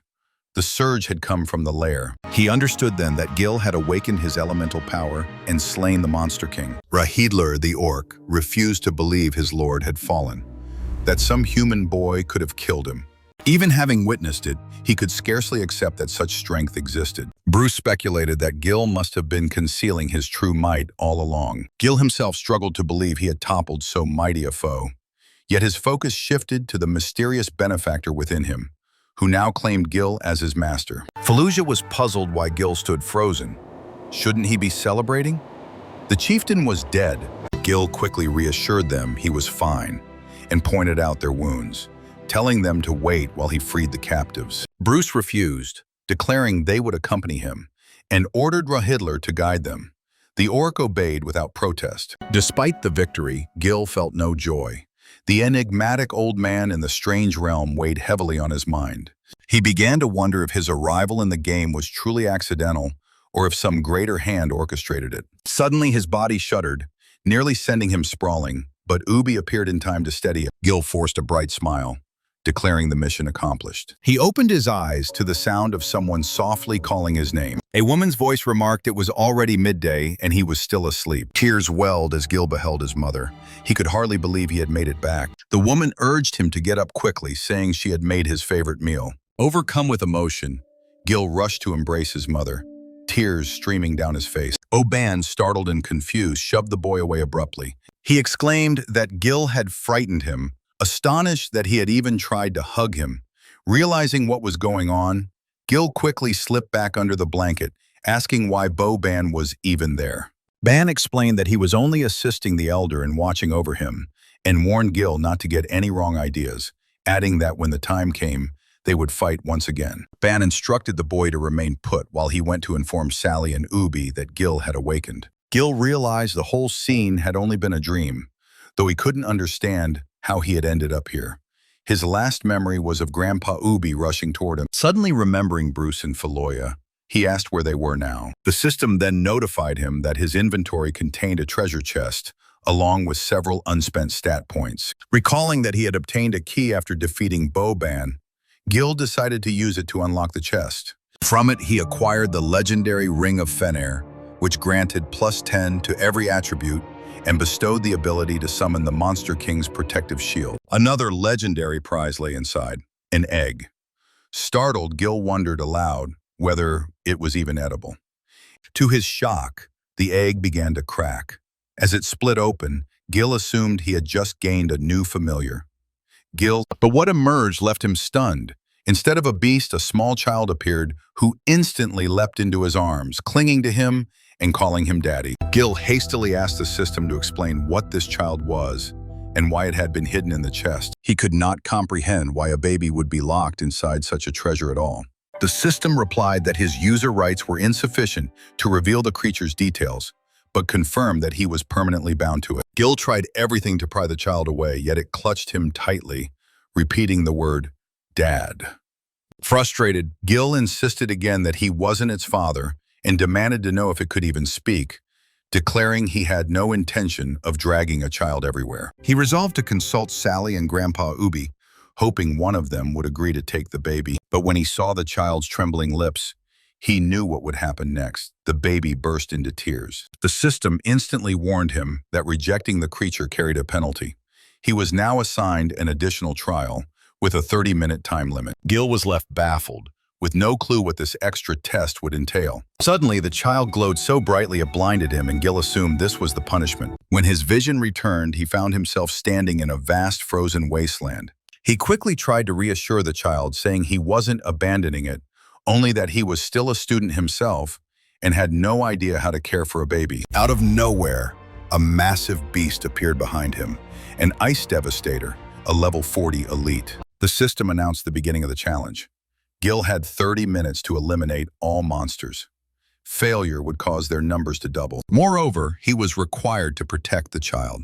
If it perished, the system would erase him.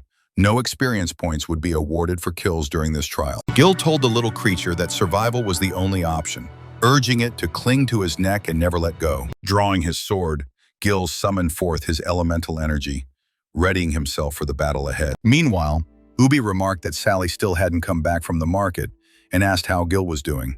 Boban replied that the boy seemed fine, healthy, and lively. Boban then asked how the search for recruits was progressing. Ubi admitted things were worse than expected. Hardly anyone was willing to join. Too many believed Hicks's words, fearing that if they sided with Ubi, they would provoke divine anger and lose their peace. Boban declared they could go themselves, questioning why they needed more people at all. Ubi patiently explained that the monsters outside the city were far stronger than Boban realized. Unless he was certain of success, he wouldn't risk their lives. He suggested instead that they visit Gil, who could tell them firsthand what he had encountered. At that moment, Sally ran up asking what they were discussing. With a smile, Ubi said Boban had just told him that Gil had regained consciousness. Excited, Sally immediately wanted to see him, eager to learn what elemental power he had unlocked. In the meantime, Gil cut through the monsters relentlessly until the system confirmed the trial's completion and halted the countdown. The child squealed with delight, calling him Dad again. Gil muttered that if that were true, his chances of survival had just dropped significantly. He returned just in time. The door swung open and Sally froze on the threshold. She stared, utterly bewildered, at the sight of the baby, unable to grasp where it had come from. But the moment she saw it, she scooped it up with glee, affectionately calling it Cutie. She asked how the baby had appeared, confessing she adored children and couldn't resist them. Gil explained, somewhat embarrassed, that it had hatched from an egg.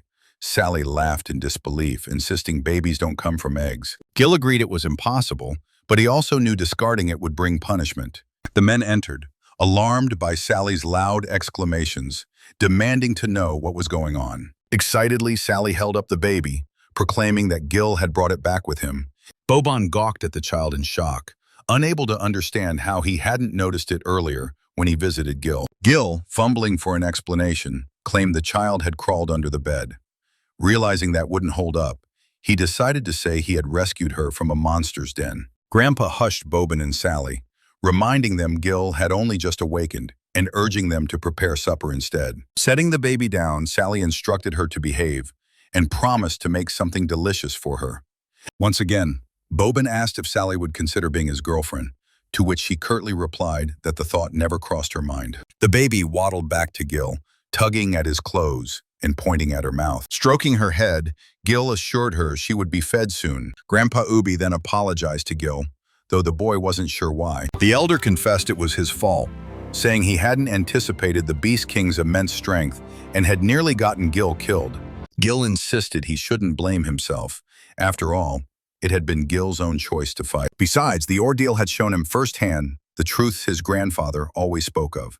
Now he was certain he hadn't ended up here by accident. Gil explained that during the battle when he was near death, he suddenly found himself in a strange place where a man told him that if Gil accepted him as his master, they could both escape. Gil had agreed, and upon their return, his elemental power awakened, the force of primordial chaos. He couldn't shake the feeling it was all part of someone's design. He asked Ubi if this happened to everyone who gained an elemental power. Ubi replied honestly that such things normally never occurred. As for primordial chaos itself, Ubi had only read of it in ancient texts, never witnessed it in reality. Gil pressed him about what else those books said, hoping they might help him understand why he was here. Ubi recounted the legend. Tens of thousands of years ago, the evil god Morpheus descended, spreading death, torment, and ruin. To survive, humanity declared a holy war. Yet Morpheus was so powerful that they could not stand against him. When all hope had faded, a champion named Hesiod appeared, wielding the primordial chaos and felling even demons with ease. Hesiod gathered loyal warriors to resist the god. The war dragged on for decades. At last, Morpheus was sealed away in Tartarus, his soul locked there for eternity. But Hesiod too paid the ultimate price, remaining trapped within that prison forever. Gil wondered aloud if the man he had met might actually have been Hesiod. Ubi speculated that since Gil had inherited primordial chaos, such a possibility was not far-fetched. Just then Sally entered, asking what they were discussing so seriously, and announced that dinner was ready. With a broad grin, Ubi said they would be along shortly. He cautioned Gil not to reveal any of this to others until they truly understood it. Gil was astonished at the spread of food, praising Sally as wonderful. She laughed it off, saying she had only helped. The real credit belonged to the head cook, a true master. Rahidler, blushing, thanked Sally humbly for her kind word. Gil was shocked to see the orcs seated there and asked what he was doing among them. Nervously, Rahidler explained that Master Ubi had brought him here. Eager to change the subject, the orcs suggested they all sit and eat before the dishes grew cold. Ubi remarked that they knew little about the Latona Desert, but Rahidler was familiar with it, so he had decided to keep the orc with them. The baby promptly clambered onto the orc's head, and though uncomfortable, he insisted he was fine. Gil's thoughts drifted to his comrades, wondering what had become of them after their desperate fight in the cave. Sally explained that Grandpa had sent them to the healer and suggested visiting after supper. The boys tore into the food enthusiastically, praising Rahidler's cooking. It turned out his hobby was cuisine. Ubi asked that some milk be brought for the child, saying she was too young for tacos. Elsewhere, a messenger informed Mr. Hicks that the stranger was indeed with Ubi now. The sorcerer ended the meeting, telling the others to return and report everything to their master. A dragon unfurled its wings and plunged into the depths of the underworld. A youth absent-mindedly playing with flowers perked up as Argolis arrived, delighted by the visitor's presence. The man expressed surprise at being summoned so abruptly by his lord Hades and asked what had occurred. Hades revealed that he could no longer sense Fenner's presence in the Latona Desert. Most likely he had fallen. Argolis was stunned, insisting those weaklings could never have killed him. Hades agreed it was baffling, which was precisely why he ordered Argolis to travel to the Latona Desert and uncover the truth, since Fenner had been guarding a crucial seal. Argolis vowed to depart immediately and carry out his command. Meanwhile, Sally was astonished by the ordeals Gil had faced on his journey to the monster's lair. She had assumed he'd only be tasked with killing a few creatures. Bobin dismissed it as nothing impressive, claiming he could accomplish the same if he ventured into the lair himself. Gil remarked that if the man had truly gone there, by now they would already be dragging his body back. Boban flared up instantly at those words and demanded that Gil fight him immediately. As though the thought had only just struck her, Sally suddenly asked Gil what element his abilities were tied to. He answered at once that he had no idea himself, then inquired what kind of powers priests were normally granted.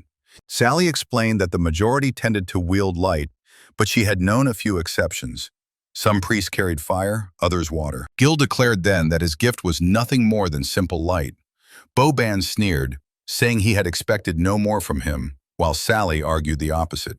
She was convinced Gil's talent would prove extraordinary. Gil recalled that old Ubi had warned him not to reveal anything yet about the primordial chaos power. Sally then announced they had reached their destination, pointing out that this was the finest hospital in the whole of Dirks. Gil had lagged behind while studying the architecture and was now hurrying to catch up with his companions.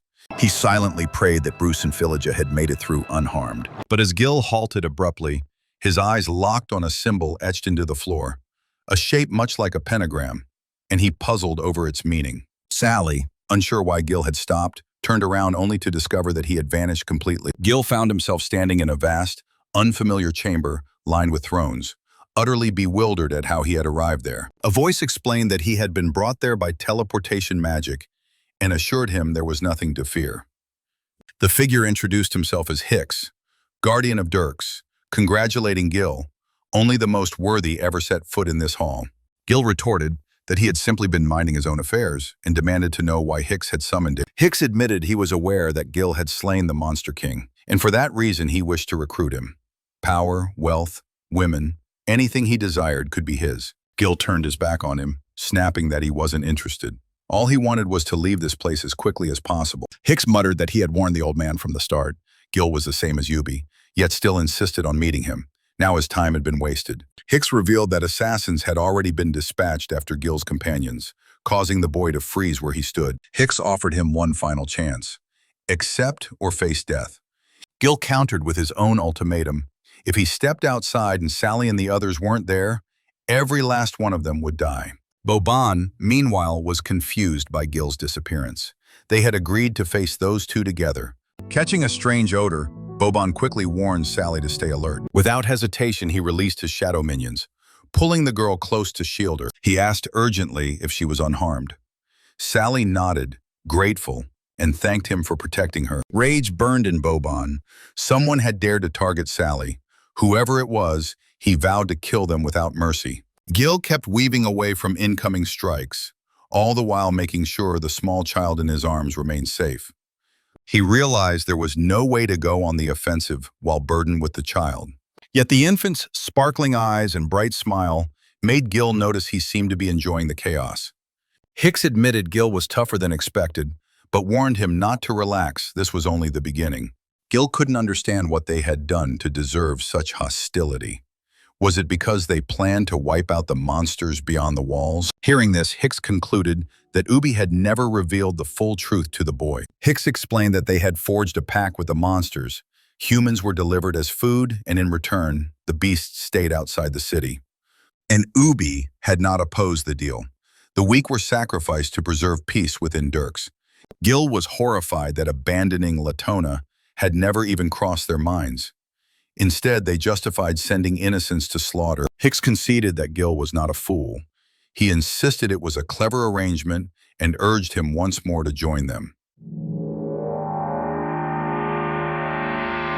The mage elaborated that a powerful sorcerer had dispatched the monsters to Latona, and defeating him was impossible. Ubi was nothing but a frail hypocrite. How could he dare to defy a god? Gil thought it sounded like nothing more than cowardice disguised as reason. He was convinced Ubi would never have agreed to a deal built on cruelty. He had no interest in their schemes. All Gil wanted was to return home.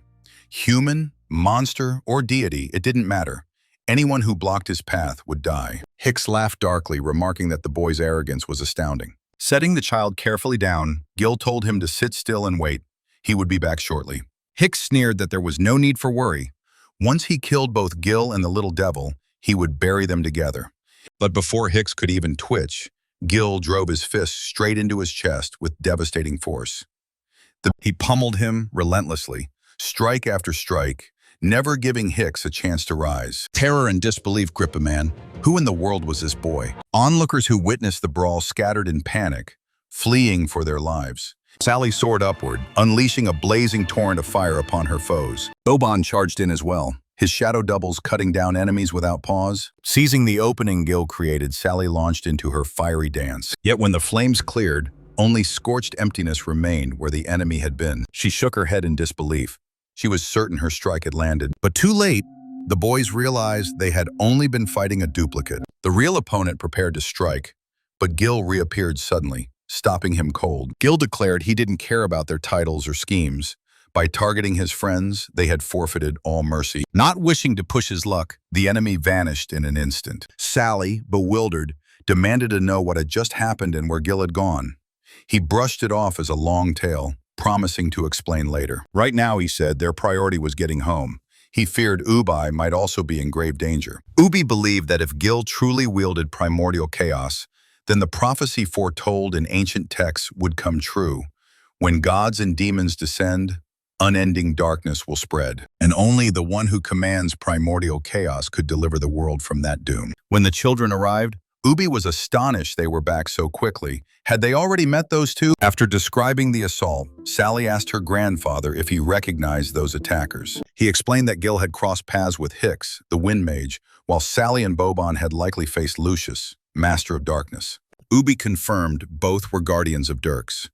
Boban couldn't fathom why guardians would attack them. Ubi recounted that Hicks, Lucius, Sarkia, and Dorp, hailed as the mightiest mage on the continent of puzzles, had once been heroes who founded Dirks centuries ago. Back then, the desert was even more terrifying than the underworld. People were forced to hide from monsters while fighting each other for scraps of food and shelter. Starvation was so severe that corpses were eaten, and children were traded like livestock. At the peak of despair, Dorp appeared. He gathered survivors, led them to an oasis, gave them seeds, taught farming, and established his laws. The Guardians likely viewed any attempt to leave Latona as a threat to stability. Stirring up the monsters could spell catastrophe. Gil pressed Ubi. He had always known the cost of this so-called peace was innocent lives. Why had he kept silent? Boban was stunned, not grasping what Gil meant. Gil explained bluntly that the Guardians had bargained with monsters, feeding them innocence in exchange for safety. And Ubi had been aware of it. Again, Gil demanded why Ubi had concealed the truth. He asked if Ubi also believed their comfort was worth the slaughter of nameless innocents. Sally quickly protested, insisting her grandfather would never condone such cruelty. He was one of the 12 heroes. But Ubi hushed her and admitted the truth. By remaining silent, he had given his tacit approval. Ubi posed Gil a question if, given a choice, would he save strangers or his loved ones? Everyone, he said, would choose family. He pressed Gil again. Didn't he agree that no one would sacrifice themselves for outsiders? The Guardians exploited his weakness. If he resisted, Sally and Boban would be killed. Though his conscience urged him otherwise, he could not risk their lives. To him, Sally and Boban were the most precious treasures. He endured the Guardians' will so they could live. Were it only himself, he would have chosen death without fear. Gil couldn't understand why one would bow to such terms if they were strong enough to protect both family and righteousness. He believed Ubi had chosen submission simply because he doubted he could defeat the 4 Guardians while keeping Sally and Boban safe. Boban fumed at Gil's audacity in belittling Ubi. Sally too argued, even gods sometimes face stronger foes. Compromise was sometimes inevitable. Gil then asked directly, could Ubi ever choose between Sally and Boban? He quickly apologized if his question caused offense, explaining that blunt honesty was his nature. Ubi countered that it was he who should apologize. He had long given up hope, but seeing Gil rekindled it within him. He admitted that Sally and Boban were no longer children. They deserved the full truth and the right to decide their futures. Ubi added that if they preferred to avoid risk, he had a way to shield them from the Guardians. Boban assumed Ubi meant leaving him behind, but he refused. He declared he would accompany them and guard Sally with his life. Gil stated it was now time for Ubi himself to rise against the Guardians. For the sake of the innocent victims, for freedom, and for their loved ones, they must fight. Ubi acknowledged that escaping the city would mean confronting the Guardians. Hicks, whom Gil bested, was the weakest. The real threat lay with the remaining 3. Defeating Lucius, Sarkia, and especially Dorp, the strongest of them all, would be daunting, and Hicks would likely return for revenge soon, leaving little time. If they couldn't even triumph over the Guardians, finding the temple was hopeless. Ubi resolved to train them specially. Their survival now rested in their own hands. Gil wondered how long he had already been away. His mother must miss him terribly, but he swore he would return home soon. He managed to snatch the child back from the edge of a cliff just in time. One wrong step would have meant death for both. He begged the little imp to stop causing trouble. Gil recalled how much experience he had gained from killing the Monster King, yet his level had only risen to 10. He still had 50 skill points unspent. The primordial chaos skill, Total Destruction, consumed 90% of his health instantly. Though unstoppable, he would be left hanging by a thread. Thankfully, he had Berserker's Sorrow. It could restore him right after using Total Destruction.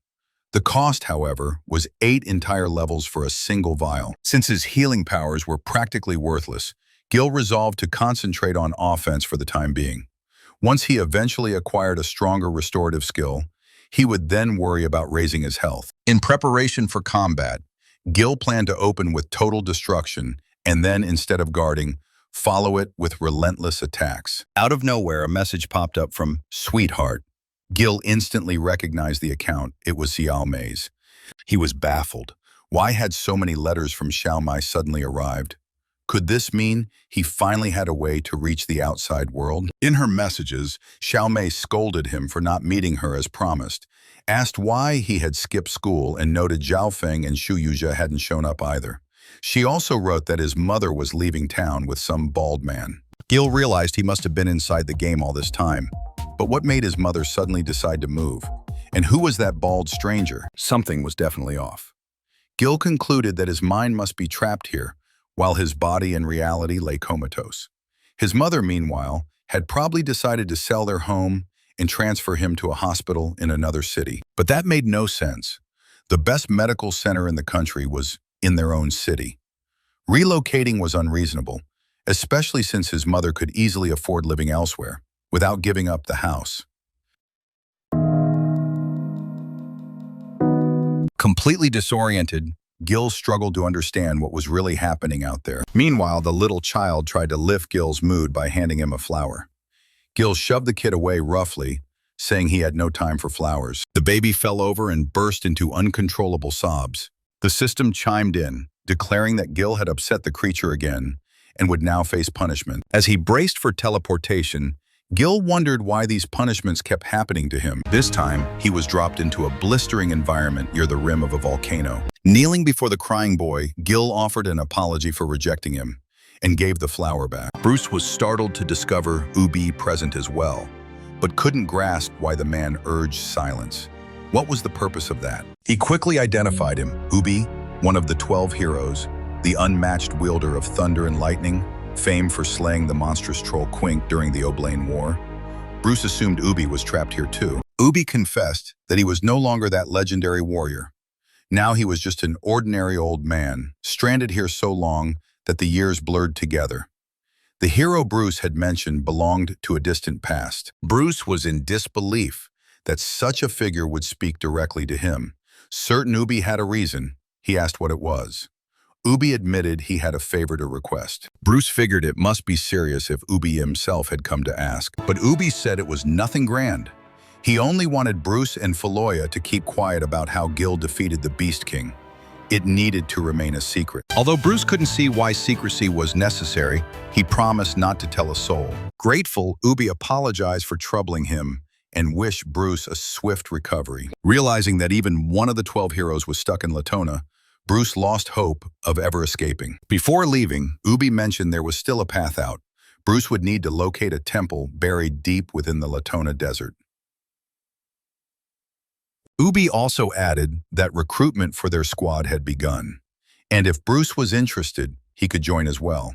When Faloya noticed Bruce standing, he decided the boy's injuries were mostly healed and asked why he was still awake so late. Bruce explained that the skilled healers there had already mended his broken bones, but he remained unsettled by the events of the last few days. He then asked if Ubi, one of the 12 heroes, had also approached Faloya and spoken about Gil and a temple. Faloya was astonished to learn Ubi was one of the 12. Bruce admitted he wouldn't have recognized him either without being a warrior himself. Ubi had always been his idol. He even collected pictures of him. Faloya wondered aloud how such a legend, who had once crossed the Black Sea alone and slain Quink, could also be imprisoned in this desert. The 12 heroes were more than a title. They were the world's 12 strongest fighters. Every 5 years, a tournament was held to crown the mightiest warrior. Each brotherhood sent 5 champions to compete.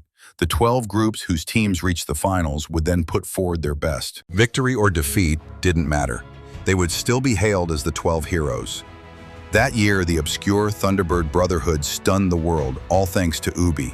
Yet after the Oblain War, the Thunderbird clan dissolved. 4 of its champions perished. Only Ubi survived, crossing the Black Sea alone, slaying a troll, then vanishing without a trace. Bruce was enthralled by the story. He also noted Gil's unmatched strength, admitting they could never measure up. When Ubi spotted danger, moving towards Sally's parents, he rushed to warn them. But he was too late. With a single strike, Morris and Luna were slain. Looking at their picture, Ubi declared his choice. He and Sally would soon leave Latona. Years of regret had weighed on him, and he never made peace with their deaths. Yet within Latona, he felt it was fitting punishment for his sins. But Sally was innocent. She shouldn't bear that burden. Ubi assured them he had prepared everything. The girl now carried the Thunderlord's barrier. If threatened, it would trigger instantly, shielding her even from gods. When Gil returned from his mission, he remarked that the punishment felt even harsher than before. The system clarified that in penalty trials, Monsters grew stronger each time. Their attack power increased by 10% with each punishment. The little one babbled something back, but Gil still couldn't make sense of it. He couldn't understand why any of this was happening. Gil thought he might earn a useful weapon or ability, like monster summoning, but instead he was saddled with a child who required care. The baby kept chattering, but Gil couldn't understand a word. It felt as though he was speaking into the void. Then he realized the child was pointing at the system screen. She could see it too. Gil puzzled over why she could view it, when neither Sally nor Grandpa Ubi could. Perhaps she held some hidden usefulness. He asked if she knew anything helpful, since she could see the interface. Maybe she was the reason Xiaomei's messages had reached him. Her response was the same indecipherable sounds.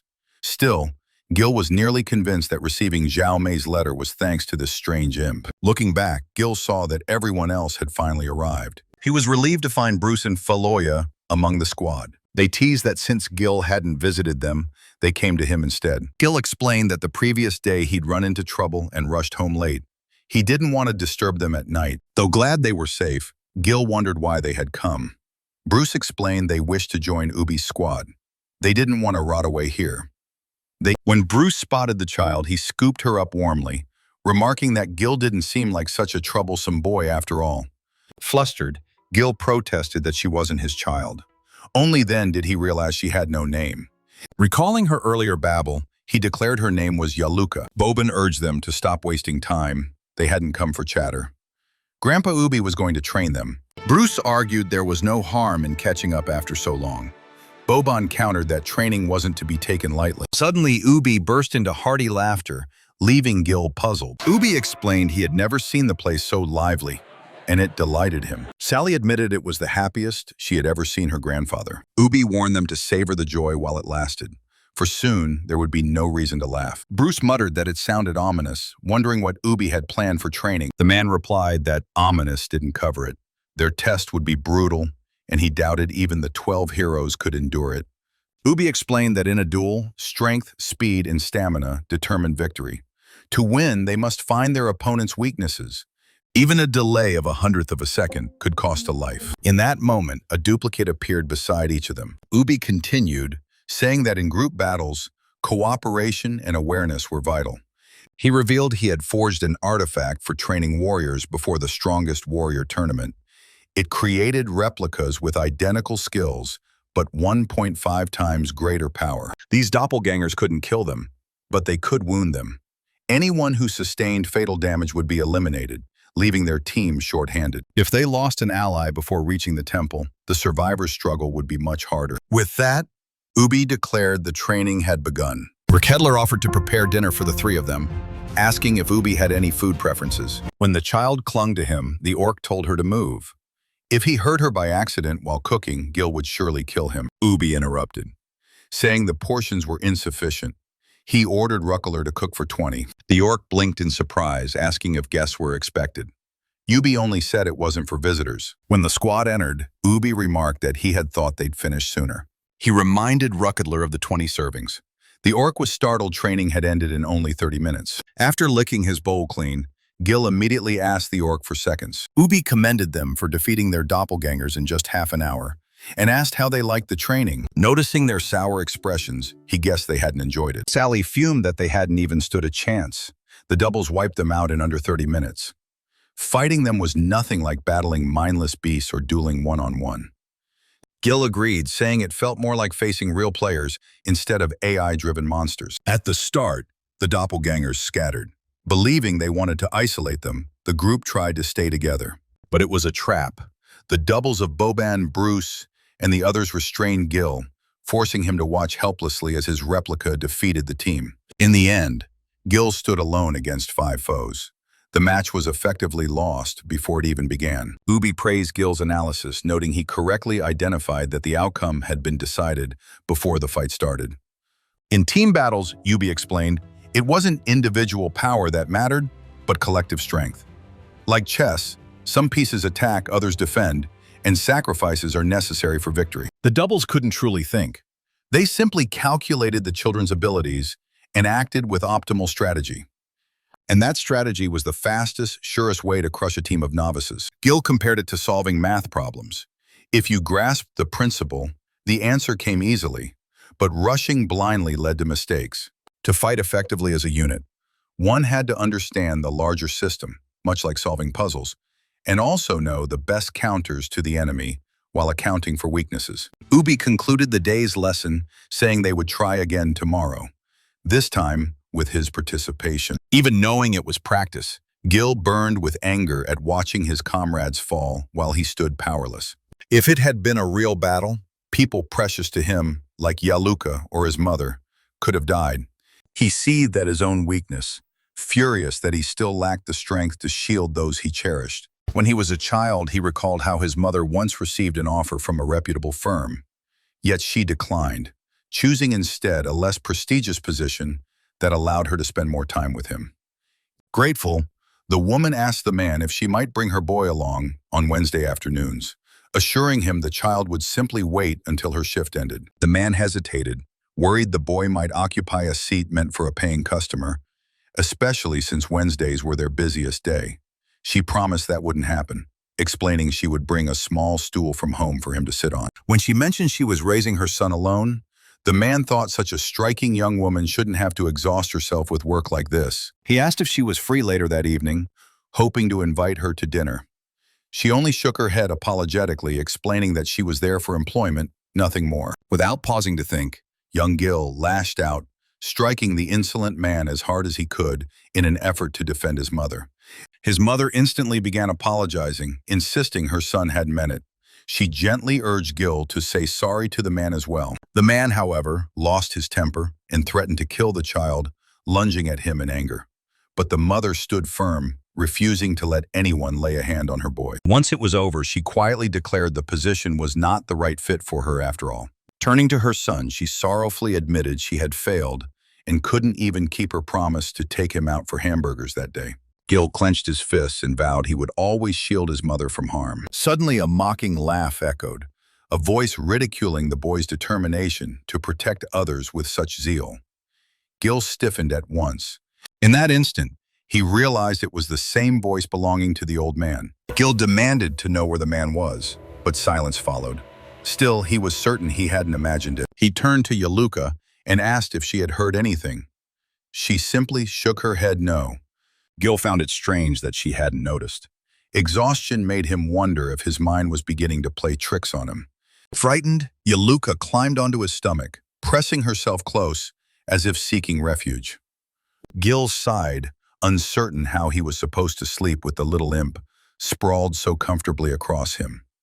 Yet his irritation quickly faded when he noticed the child had already drifted off peacefully. He still had no idea what to do with him. Watching the boy sleep, Gil marveled at how his mother had managed to raise him all alone. Now Gil knew his path with certainty. First, he had to grow stronger. Then defeat the Guardians, and finally leave the city with Grandpa Ubi and his companions. The old man sneered, pointing out that although Gil had once slain a formidable monster king, this time he had blundered so badly it resembled Sisyphean futility. He admitted these doppelgangers were tougher than ordinary beasts that attacked without thought, but to him, they were still nothing more than irritating insects. Gil now realized his earlier suspicion had been correct. The voice really did belong to that old man. Looking around, he discovered he was no longer in his bedroom.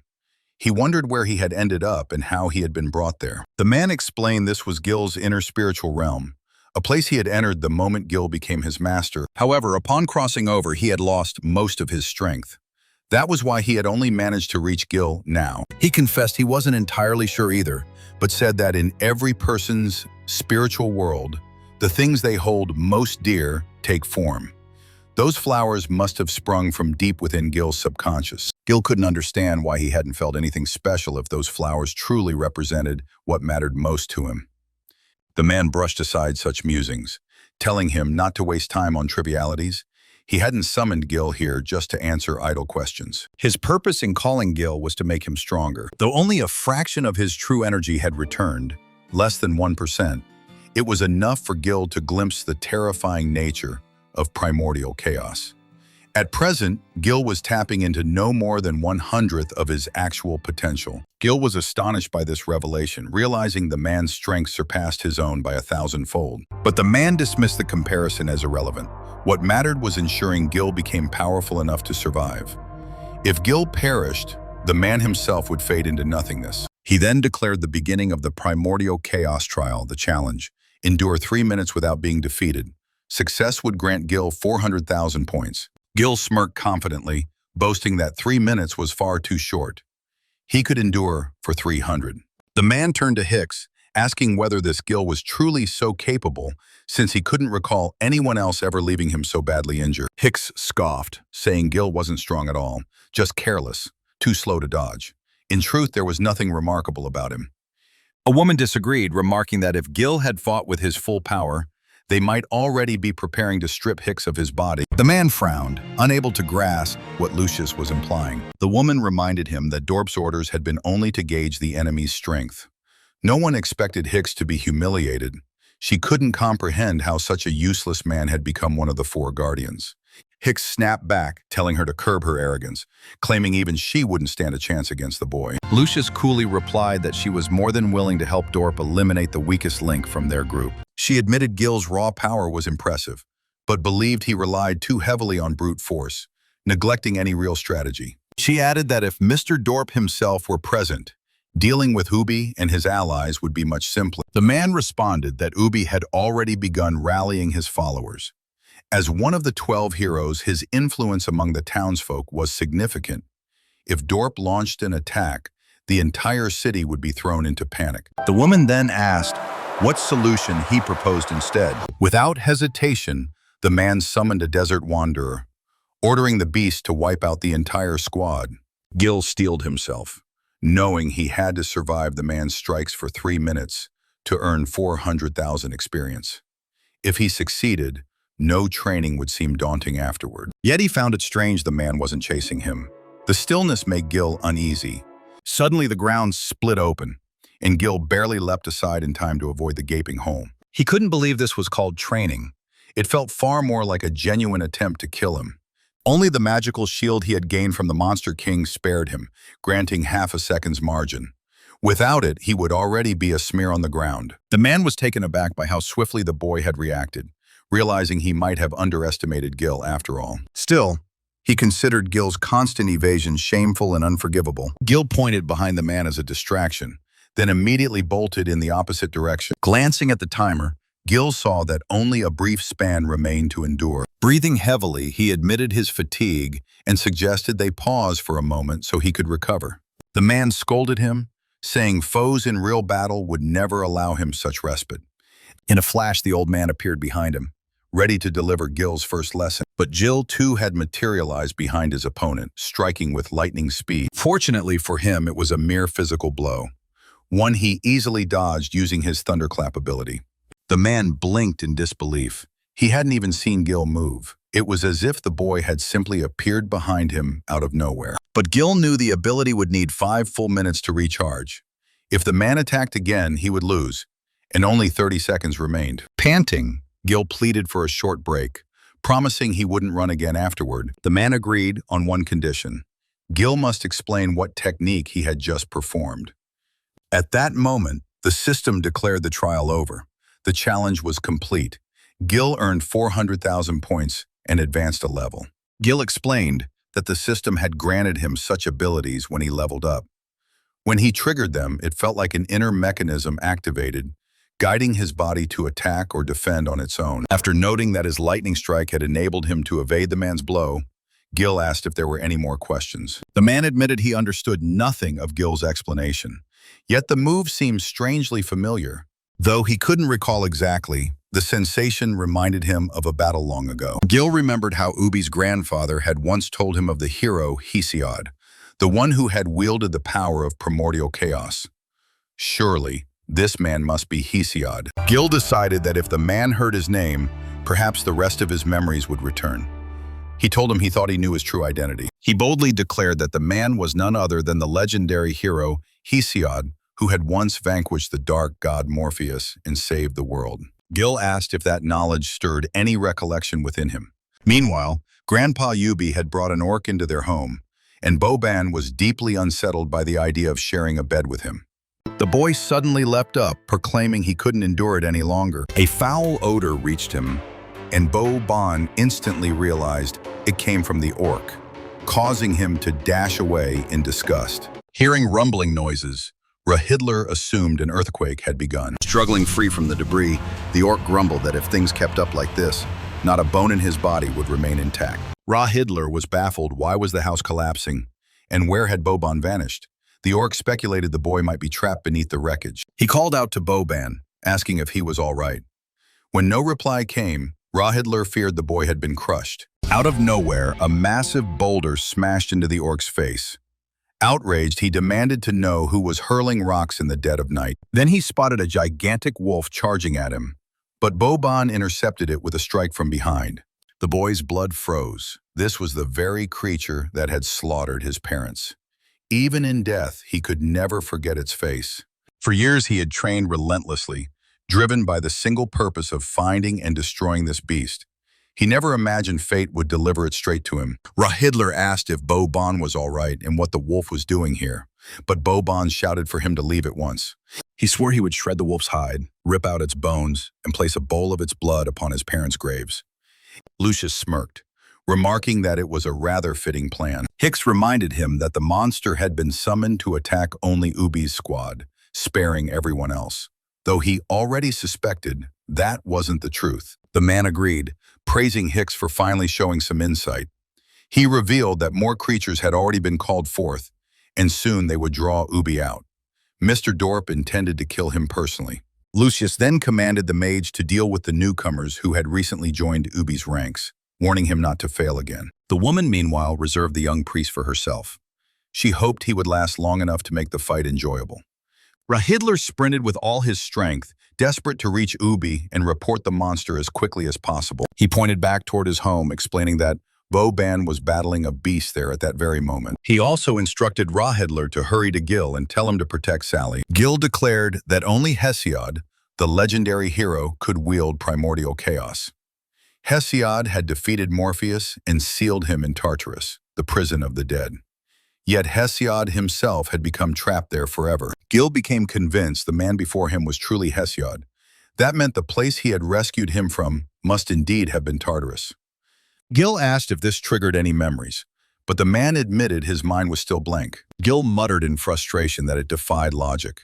In every anime, comic, or movie, once the hero heard his own name, his memories came flooding back instantly. The man admitted he knew nothing of this world. The name was merely a title to call him by. Even if he truly were Hesiod, his past remained a complete blank. Yet Gil's way of addressing him stirred something faintly familiar, as though a thin thread had tied him back to this reality. Gil then wondered what it meant for himself. Why had he been able to summon Hesiod? Why had he gained the power of primordial chaos? The mysteries only deepened. If this man really was Hesiod, then once his memory returned, he might finally help Gil uncover every answer he sought. The man suggested they spar again, asking Gil to use every skill he possessed, in case battle might jog some buried recollection. Suddenly, Gil froze, hearing the insistent cries of the little imp calling his name. The woman was astonished to realize the boy had a child clinging to him. Lucius coldly assured the girl she would only kill the boy. She would not harm the child, but when the girl refused to let go, clinging tighter to Gil, Lucius sneered that perhaps she ought to kill them both. Jolting awake, Gil swept the baby into his arms and soared away from the woman. He apologized for his delay and promised the child she was safe. He had faced far worse foes. Meanwhile, monsters stormed through the streets, slaughtering indiscriminately in every home they reached. Ubi unleashed a triple lightning strike, halting one beast just before it sank its teeth into another victim. Cradling a rescued child, he asked softly if she was unharmed. Lucius frowned, bewildered by the sudden onslaught of creatures pouring into the city. Ubi explained that wards had been raised around Dirks to block monsters, and the city's walls were constantly guarded. There was no way they could have appeared in the heart of town by chance. He suspected the Guardians had grown tired of waiting. This invasion had to be a diversion. Their true objective was clear: assassinate Ubi and his companions. Grandpa ordered Bruce and Philoia to gather as many civilians as they could and bring them to his home for safety. When they asked where he was going, Ubi replied he was headed to restore the barrier. Bruce protested, pointing out monsters filled every street, insisting they would accompany him. But Ubi dismissed them firmly, telling them to safeguard the townspeople, then strode away. Watching from afar, the woman remarked that Jill seemed to have grown even faster. Spotting another enemy cloaked in shadows, the boy assumed this was the same mysterious figure who had attacked Sally and Boban earlier. He didn't realize that the dark mage Lucius Ubi had warned him of was actually female. Jill demanded to know why this auntie preferred ambushing people. The woman was taken aback that he had the audacity to call her auntie. Jill asked why they were so determined to destroy them. If the god fell, the entire city would gain freedom. Lucius retorted that Dorp had poured his soul into building this city. She would never allow anyone to endanger it, and besides, there was no temple. She scoffed at the absurdity of children believing they could kill a god. Jill insisted the temple was real. He didn't care whether their enemy was man, monster, demon, or deity. He would strike down anyone who threatened his quest or harmed his friends. Lucius mocked his arrogance. Because he had beaten Hicks, the weakest guardian, he now fancied himself unstoppable. Drawing her weapon, she declared her power equaled that of Dorp himself. With a gesture, Lucius summoned the Wolves of Darkness, level 45 beasts born from the Shadow Assassin's domain.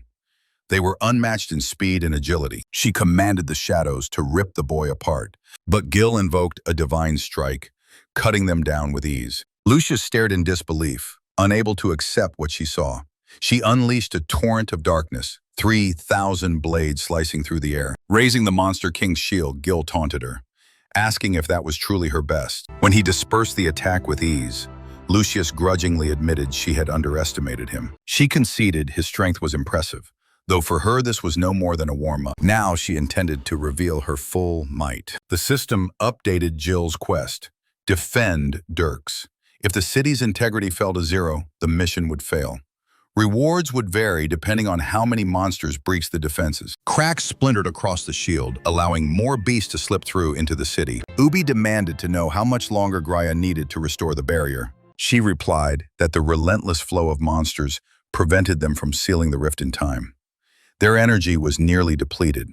Their teacher urged them not to falter. They had to protect the city, even if it meant fighting until their last breath. He ordered Wagner and Roman to hold the enemy back, so the breach could be sealed and the city saved. The barrier continued to fracture. Then suddenly a massive lightning bolt struck the opening. The magicians gaped, baffled, as the breach vanished before their eyes. When they looked up, they instantly recognized the figure flying above, Ubi, the legendary hero. Ubi declared he would handle it himself, instructing Commander Daemon to aid the others in sealing the remaining gaps. A violent wind rose, forcing men to brace themselves against its force. Soldiers spotted a silhouette in the sky and cheered, believing it was Mr. Dorp. But in the next heartbeat, flames erupted beneath their feet, incinerating everyone where they stood. Outraged, Ubi demanded to know what Dorp hoped to accomplish by such slaughter. Dorp replied coldly that he had granted these people the privilege of living here, and could revoke that right whenever he wished. He declared this the fate of all who dared to betray him. Meanwhile, Gil darted left and right, desperately dodging his opponent's ruthless strikes.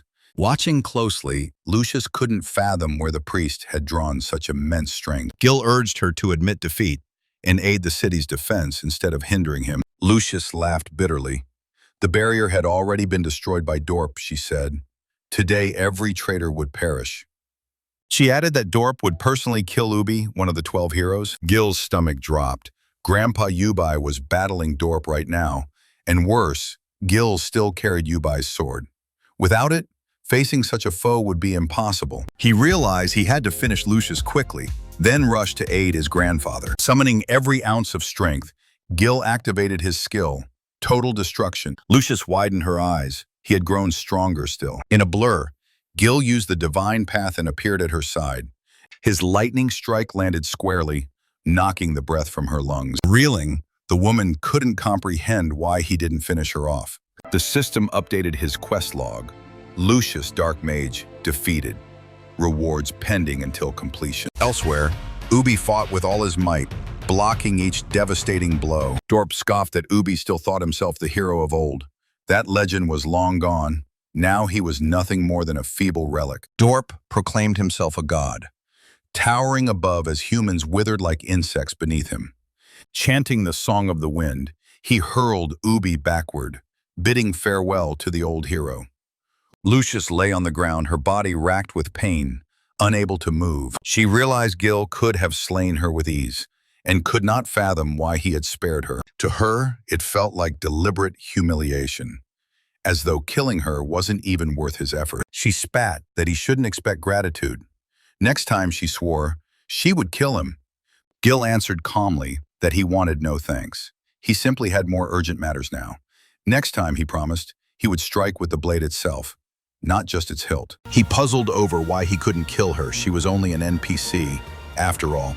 Perhaps this world felt too real. His conscience rebelled at the thought of murdering someone who seemed alive. That was the tension between game and reality. In games, killing bore no weight. But if one grew to enjoy it here, what guarantee was there it wouldn't spill into the real world? Lucius told him Ubi was at the barrier on the city's western edge. Yet she warned that even if they joined forces, Ubi still could not defeat Dork. Gil replied she needn't worry. The system urged him to check his map, hurry west, and return the Azel sword to Ubi.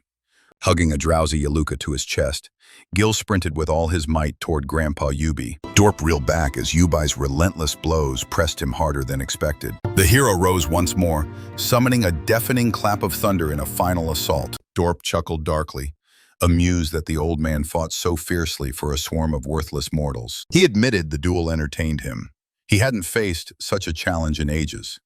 Still, he insisted, Ubi had no hope of victory. As a token of respect, Dorp declared he would reveal the dreadful might of the four-element mage. Back in the city, Faloya struck down the last monster and announced the area was clear. Bruce remarked that Ubi must have repaired the barrier already, then asked if Faloya was injured. Faloya reassured him he was fine, though he confessed he'd never seen so many high-level beasts gathered in one place. Bruce agreed they swarmed like cockroaches from every crack. He wondered how the first settlers of this land had ever survived. Surely they had endured trials even more harrowing than what they now faced. Bruce said they had cleared the city center. Now their duty was to aid those still fighting at the outskirts. The boys froze when a strange resonant sound echoed around them. Faloya gaped as colossal beasts of water and fire materialized. He could hardly believe their city housed a mage capable of wielding multiple elements. Such mages did exist, but each element they commanded was weaker than a specialist's single power. For that reason, they typically combined elements for unique effects, though their basic attacks carried little weight. Bruce, however, realized the truth. There was only one person who could wield multiple elements with such overwhelming force. Faloya pointed ahead, recognizing the figure. It was Master Ubi. The old hero unleashed a triple lightning strike, hoping the force would finally end his foe. Dorp sneered at his naivety, mocking him for believing such an attack could prevail, and easily countered the blow. But Ubi pressed on, relentlessly hammering strike after strike, refusing to relent. At last, the man was thrown aside, crashing to the ground, his body torn with wounds and his strength nearly gone. Dorp admitted he was impressed, surprised Ubi had even managed to avoid his last strike. Still, he dismissed him as nothing more than a frail old man, a faded shadow of the warrior who once toppled the troll Quink. Unlike him, Dorp possessed youth and boundless sorcery. The lives of these mortals lay entirely in his grasp. Ubi retorted that the mage had bartered away his soul for bottomless power. Without scent or taste, what kind of life was it to exist as a walking corpse? He concluded that such a man could only envy the simple joys of ordinary people. Dorp's face twisted with rage. He silenced Ubi with a blast of shadow lightning. He vowed to squash Ubi like a cockroach, then proclaimed to the townsfolk that Ubi had sabotaged the barrier, and he, Dorp, had slain the traitor to save them once again. But before he could finish him off, Gil appeared out of nowhere, hurling the mage backward. He rushed to help Ubi stand, asking how badly he was hurt. Ubi assured him it was only scratches and questioned why Gil was here. Gil explained Lucius had warned him Dorp planned to kill Ubi. He apologized for not returning the Etzel sword sooner. Perhaps then Ubi wouldn't have suffered so much. Ubi told him not to shoulder the blame. Even armed, he doubted he could have bested Dorp, who had traded his soul for unnatural strength. He admitted the mage had spoken some truth. His body had aged, his vigor faded, his steps slowed.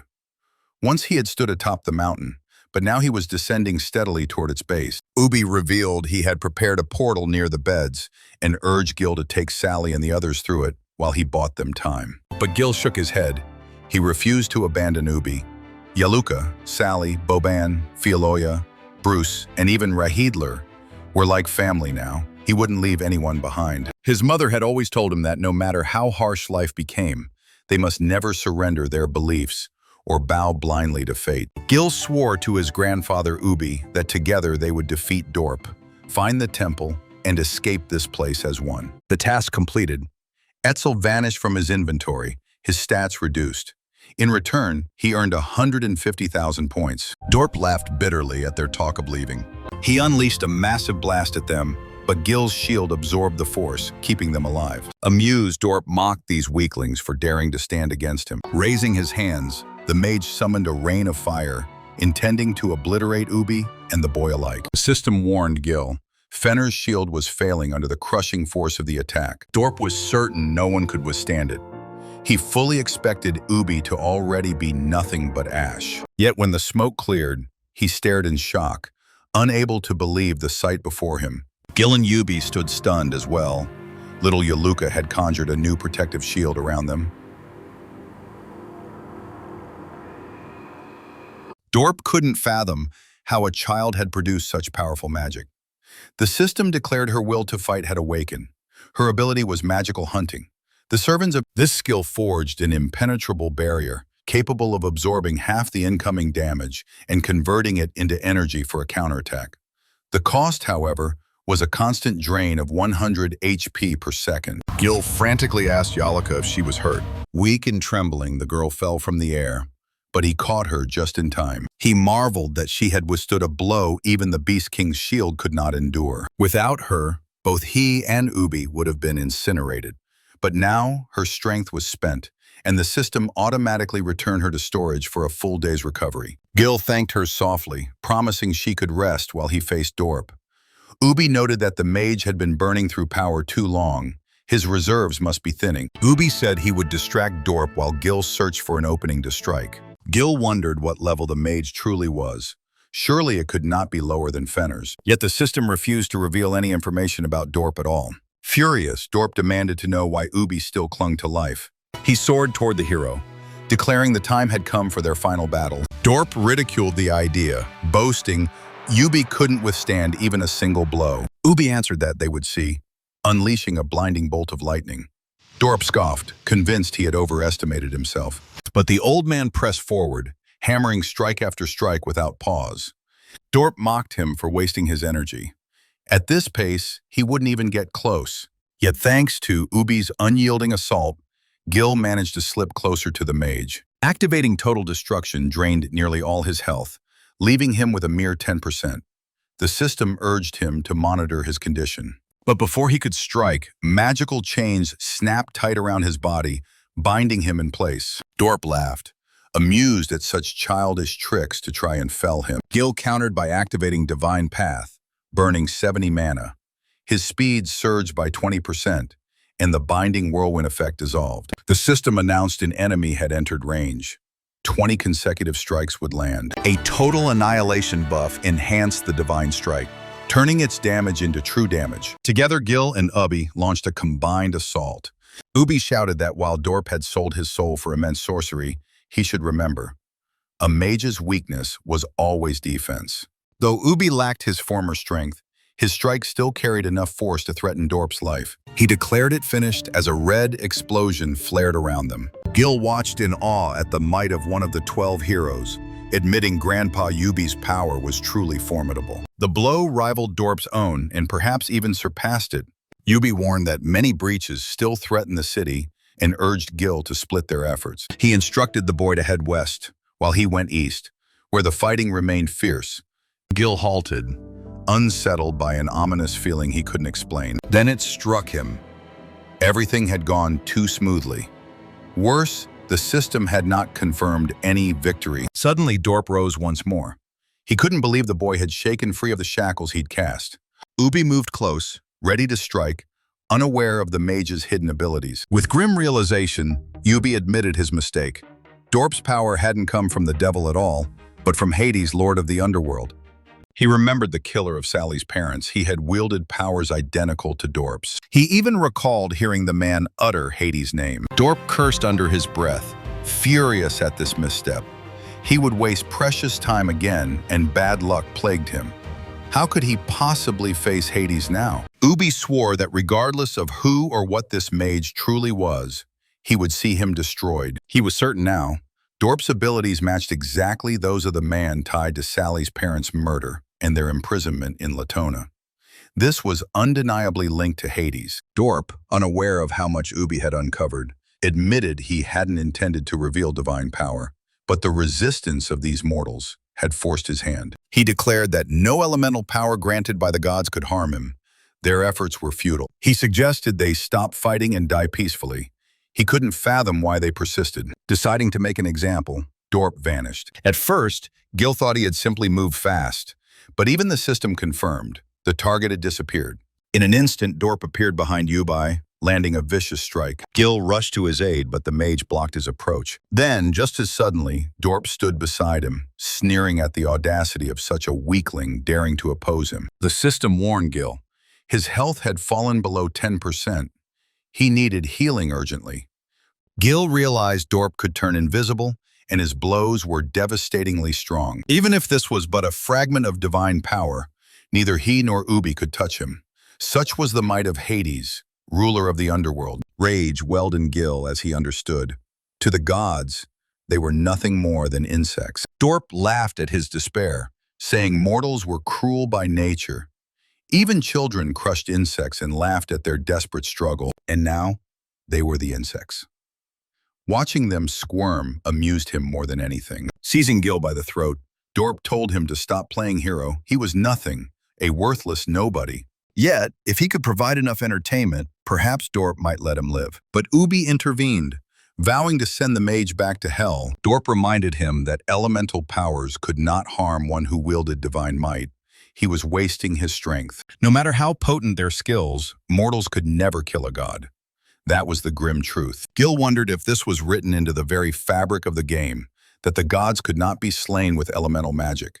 Dorp sneered that he had given Gil a chance to choose. He promised that if Gil killed Ubi with his own hands, he would spare him and his friends. Gil spat back that such a thought was unthinkable. Dorp then declared Gil would watch his grandfather die in agony before he butchered the rest. He gestured at Ubi's suffering, suggesting Gil end it quickly. Gil roared that if Dorp touched Ubi, he would kill him. The mage coldly replied, either all would die or Ubi alone. Helpless, Gil trembled at the thought he could do nothing but watch his grandfather tortured while everyone else perished. Sally, Boban, Bruce, Philoia, Yaluka, and even the home he had yet to return to, all flashed through his mind. Just as despair swallowed him, another voice rang out, Hesiod's. The old man scoffed at the notion this pretender dared call himself a god. Hesiod vowed that if his master fell to such a worthless foe, it would be a disgrace that could never be erased. Gil explained that Dorp wielded divine power, making elemental attacks useless against him. Hesiod agreed. No god would ever bestow mortals with gifts capable of harming themselves. Yet that restriction applied only to ordinary elemental skills. Gil sensed Hesiod was guiding him towards something else. Hesiod reminded him that their fates were bound together. If Gil died, so would he. He could not allow such an end at the hands of this false god. His voice grew sharp, filled with disdain. Though Hades' strength was vast, today fate had led Dorp to cross paths with Gil, and that spelled his downfall. While common elemental powers could not harm the divine, Gil's case was unique. The primordial chaos, gifted by Hesiod, was the one force capable of slaying gods. Hesiod told him it was time to truly understand what chaos meant. At this moment, Gil could channel 3% of its true strength. Seeing the boy collapse, Dorp assumed he had surrendered and turned his attention back to killing Ubi. But Gil rose, declaring that it was Dorp whose end had come. His divine strike and divine path were restored. The system cleansed him of debuffs, boosted his speed by 20%, and each landed blow now replenished his health. Dorp laughed scornfully, calling him amusing, and promised he would be a corpse within moments. Yet when Gil caught his attack barehanded, the mage faltered, unable to believe what he saw. With a single divine strike, Gil ripped away 3,000 of his opponent's health. Heezy had explained, if divine power was fire, then primordial chaos was water, smothering its flames. It's before total annihilation surged to level 12. Now every hit shortened the cooldowns of Divine Path and Divine Strike. Watching from afar, Ubi froze in shock. This was the true might of primordial chaos. Gil demanded to know why Hesiod had waited until now to grant him this strength. The man confessed he would never have risked it otherwise. Only the presence of a foe with divine power forced his hand. He warned that Gil's ability ran contrary to the will of the gods. Surely by now, those with keen senses had felt its presence. The gods themselves were likely already hunting him down. In the future, Gil would no longer fight weak minions, but actual deities. The system offered a hint. To fully unlock chaos, Gil would need a rare elixir called Tears of Deuce. He swore that even gods would not prevent him from escaping. The elixir instantly restored all skills, plus 1,000 HP and 700 MP, and doubled regeneration speed. Dorp staggered, bewildered by the sudden pain. If Hades had consumed his soul, how could he still feel anything? Panic gnawed at him. Could this boy truly be the figure foretold in legend? In a blur, Gil reappeared at his side, combining Divine Path and Divine Strike. Dorp retreated, slipping into invisibility. Gil activated the Eye of Dose, which pierced illusions and locked onto his position. For the first time, Dorp felt fear. This child could see him even hidden. The system rang out. 30 strikes landed, 3 explosions dealt extra damage, and Divine Path was fully restored. Dorp's health dropped below 10%. Tears of Deuce would expire in 2 seconds, while total destruction had 5 seconds left. With a twisted smile, Dorp muttered that the Godslayer's power was truly terrifying. A deafening blast erupted overhead, flooding the sky with light. When it faded, Dorp lay defeated. Gil claimed the Red Key, Windstone, Ice Breastplate, and Earth Ring. For completing the mission, he gained 1,500,000 experience, a divine element, access to remelting materials, an illustrated bestiary, and the ability to track creatures on his map. As Gil descended, Ubi rushed to support him, steadying the boy on his feet. Far away, Hades himself stirred, unsettled that Dorp's soul had vanished, though he had been Latona's guardian. He realized a god-killer had emerged in Latona, and concluded Argolis must already be on the move. Aboard a slow vessel, a man cursed its sluggish pace. Yet it was his only way across the endless sea. Argolis asked Sassel how long until they reached Latona. Sassel pointed ahead. They were already there. Meanwhile, Gil heard a voice calling insistently. He thought it was his mother. He blinked and found himself in a subway car. Strangers packed all around. Confused, he wondered how he had arrived there. An annoyed passenger scolded him for shouting so loudly and frightening everyone. Over the intercom came the words, "Next stop, Institute Avenue." Gil's heart leapt. Was he back in the real world? Laughing with relief, he cried out that he had returned, startling the man beside him, who muttered that he was mad. Gil apologized, claiming it was only a nightmare. Then a warning screen from the system appeared. Danger approached. Gil stiffened. Why was the system here if this was reality? Suddenly, his mother's voice rang out, ordering him to run. Before his eyes, his body dissolved into nothingness. Onlookers gasped as men rushed in, asking if anyone had seen the student, only to be told he had vanished into thin air. Gasping, Gil bolted upright in bed. He looked around. He was back in Latona. It had only been a dream. Yet it had felt real. If it was only a dream, why had he heard his mother's voice so vividly? Sally entered, smiling with relief, carrying a tray of breakfast. Gil immediately asked about her and the others. Sally reassured him everyone was fine. Ubi had already risen to repair the city, even though only 10 days had passed.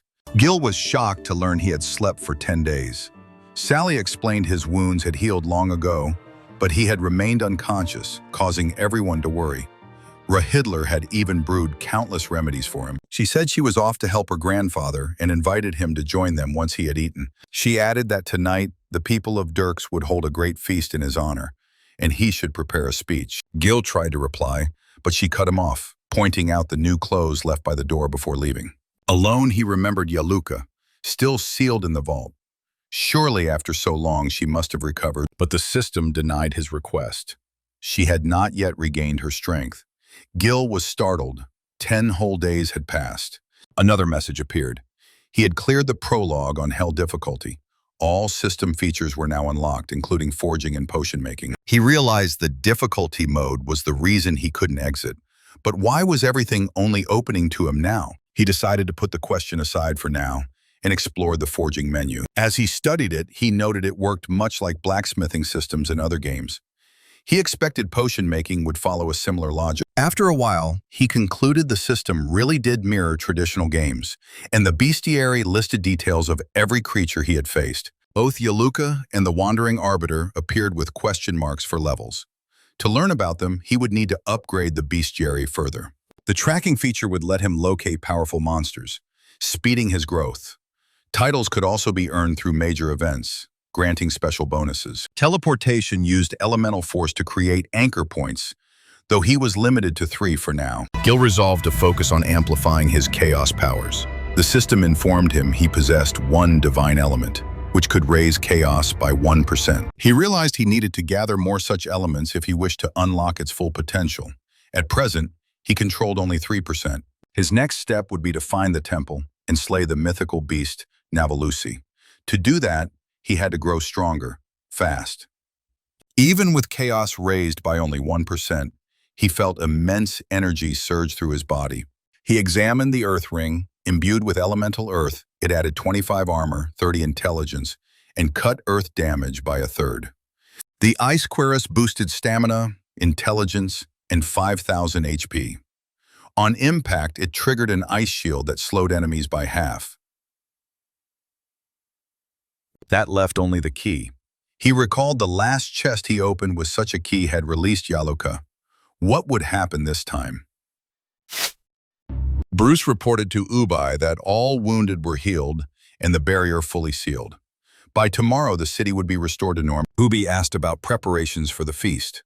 The boys said Rahidler and Faloya had been working since dawn and would soon be ready. Bruce added that Hicks and Lucius were now under Boban's care, but the last guardian, Sarkia, had fled. They had lost track of him. Hearing this, Ubi's expression hardened. Something about Sarkia's flight didn't sit right. Bruce argued he wouldn't last long outside the city on his own. Ubi conceded but confessed a nagging feeling. Sarkia had always hidden his true power. Perhaps he was even stronger than Dorp. Gil speculated that the Crimson Key tied to a hidden quest. The system confirmed. When the blood moon rose, a hero would destroy a great evil and gain limitless power. The key would open a labyrinth challenge. Defeating the final boss in time would complete it. Victory would award a random legendary weapon or armor. Death, however, meant the system itself would erase his body. Gil recalled similar terms when he had faced Yaluka's penalty trial. He remembered his first arrival in Latona, killed by the Wandering Arbiter. The words, "player died," appeared. There had been no mention of the real-world link. This suggested only his mind was trapped. But then how had he ended up in that subway? Frustration boiled inside him. Was it truly nothing more than a dream? Hesiod appeared, asking quietly if he was all right. Gil was startled. Hesiod explained it was only an illusion of himself. He told Gil it was not a dream. The boy had indeed vanished from Latona for a time. Yet for some reason he had returned. Gil struggled to believe it, but Hesiod swore he had witnessed everything he experienced. That bald man had been searching for him, somehow knowing he would appear on the subway. But why had Gil heard his mother's voice, telling him to run? Hesiod confessed he had never heard that voice. He didn't even recognize such a form of travel. Gil hadn't teleported by divine or elemental means, but through some unknown, overwhelming force. Realizing he had truly left, Gil saw two possibilities. Either his mind had traveled to a place resembling reality, or he had actually returned to the real world. But if so, his unconscious body couldn't have been sitting on that train, meaning both his mind and body were inside the game. Either way, it proved this world was fabricated. Gil suspected the bald man was the one Jom had written about. And if that was true, then his mother must have been taken. He couldn't understand why this was happening to him, or why he had been pulled here. Overcome with emotion, Gil trembled. Hesiod urged him to stay calm. Panic would only doom him. Then the system prompted him. Would he use the Crimson Key? He had 10 seconds to decide before the window closed. Gil steadied himself, assuring Hesiod he was fine, then asked if he had ever slain a god. If he regained his full strength, could he defeat the mightiest deity alive? Hesiod lowered his head. He confessed he did not know. His memory was still a void. Perhaps he had killed a god once. Why else would he have been imprisoned in that strange place? Whatever the truth, Hesiod assured him that all gods feared primordial chaos. Someday, Gil would have his chance to slay even the mightiest of them. But he warned, by wielding such power, Gil had marked himself. The gods would soon come hunting for his soul. He had better be ready. Gil, however, remained steady. He declared he would not die here. He would survive, uncover the truth of this world, and begin training right after the feast. Rahidler grumbled that Sally had already asked him 10 times in the past hour whether preparations were complete. Everything was ready. They were simply waiting on Gil. Sally failed to see why Rahidler made such a fuss. She thought he only pitied her as she watched over his cooking, ensuring he didn't make mistakes. Boban even threatened Rahidler not to upset her. Bruce confessed he hadn't felt so alive since arriving in Latona and intended to enjoy the celebration fully. Ubi praised his spirit, noting that without Gil's victory over Dorp, their fate might have been grim. Bruce insisted Gil would never be defeated. After all, he had seen him strike down the Monster King with his own eyes. Ubi countered that Dorp had been far beneath true monsters, for his strength had come from Hades himself. Bruce nearly toppled from his seat at the mention of the god of the underworld. Gil chuckled, guessing that Grandpa Ubi was merely trying to scare him with ghost stories. Torches were lifted skyward, the people roaring in praise of their savior. Sally stepped onto the stage, calling for silence. She announced that their protector, the hero Chen Gil, would now speak. Ubi urged him forward, telling him the crowd awaited, but Gil hesitated, reluctant to take the stage. Ubi thought it nerves, but Gil explained he simply did not see himself as a hero. He had not saved the city alone. He declared Ubi, Bruce, Faloja, Boban, and every fighter who had defended Dirks also deserved the title. Without their aid, he never could have toppled Dorp, and he refused to take all the glory. Ubi reassured him. The people understood, but it was Gil who had given them a future. Now, more than ever, they needed a symbol of hope. Gil was that figure. Ubi encouraged him again to embrace this role, to lead them, and assure them Latona could still be escaped. Gil conceded. Grandpa Ubi was right. After such suffering, the people needed hope. If he was to call himself a hero, he must truly live as one and guard them all. And as he realized how it felt to be needed, Gil found himself liking it. Stepping onto the stage, he thanked the crowd for their trust and swore to protect them until the day they left Latona. Far away, Argolis disembarked from his vessel, telling Cecil to remain behind. He would return shortly. He muttered at the unchanging foul weather. Even after centuries, Latona was the same wretched place. He intended to investigate Fenner's domain. He was astonished to hear that fool had actually been slain. Later, on a rooftop, Bruce praised Gil for giving a fine speech. He noted the boy hadn't feared the crowd at all, something Bruce himself wouldn't have dared. Boban scoffed that Gil lacked both shame and conscience, so why would he fear? Gil teased back that Boban was still as crude as ever, then asked after Sally and Ubi. Bruce urged them not to quarrel. Ubi had drunk too much, and Sally had led him home, while Faye Loya had gone to deliver food to Hicks and Lucius. Bruce asked whether Ubi had set a date to seek the temple. Gil said no. He first wanted to grow stronger, or else he could never defeat the beast that guarded it. Bruce was baffled, but Gil explained that compared to the temple guardian, Dorp was little more than a child. They all needed to prepare. Dropping down, Gil announced he was off to sleep and advised Bruce to do the same. Bruce sighed, wondering why Gil was always so mysterious. After defeating Dorp, Gil's true level had risen to 78, though only 41 were currently usable. He had 65 skill points to allocate. Total destruction had advanced, reducing cooldowns but devouring more mana. He reasoned intelligence was now his priority, as it increased mana reserves. He decided to allocate 15 points to intelligence, 25 to strength, and 25 to agility. What he lacked most, however, was a proper weapon. Unlocking the armory would cost him dearly, 30 levels. Even so, he believed any weapon was better than none. He sacrificed the levels and gained access to the shop. One blade, Golden Glory, was strong though inferior to Etzel, and demanded 40 levels. Another, the enchanted sword Karthus, offered balanced stats and restored 3% mana with each strike. After some thought, Gil chose it.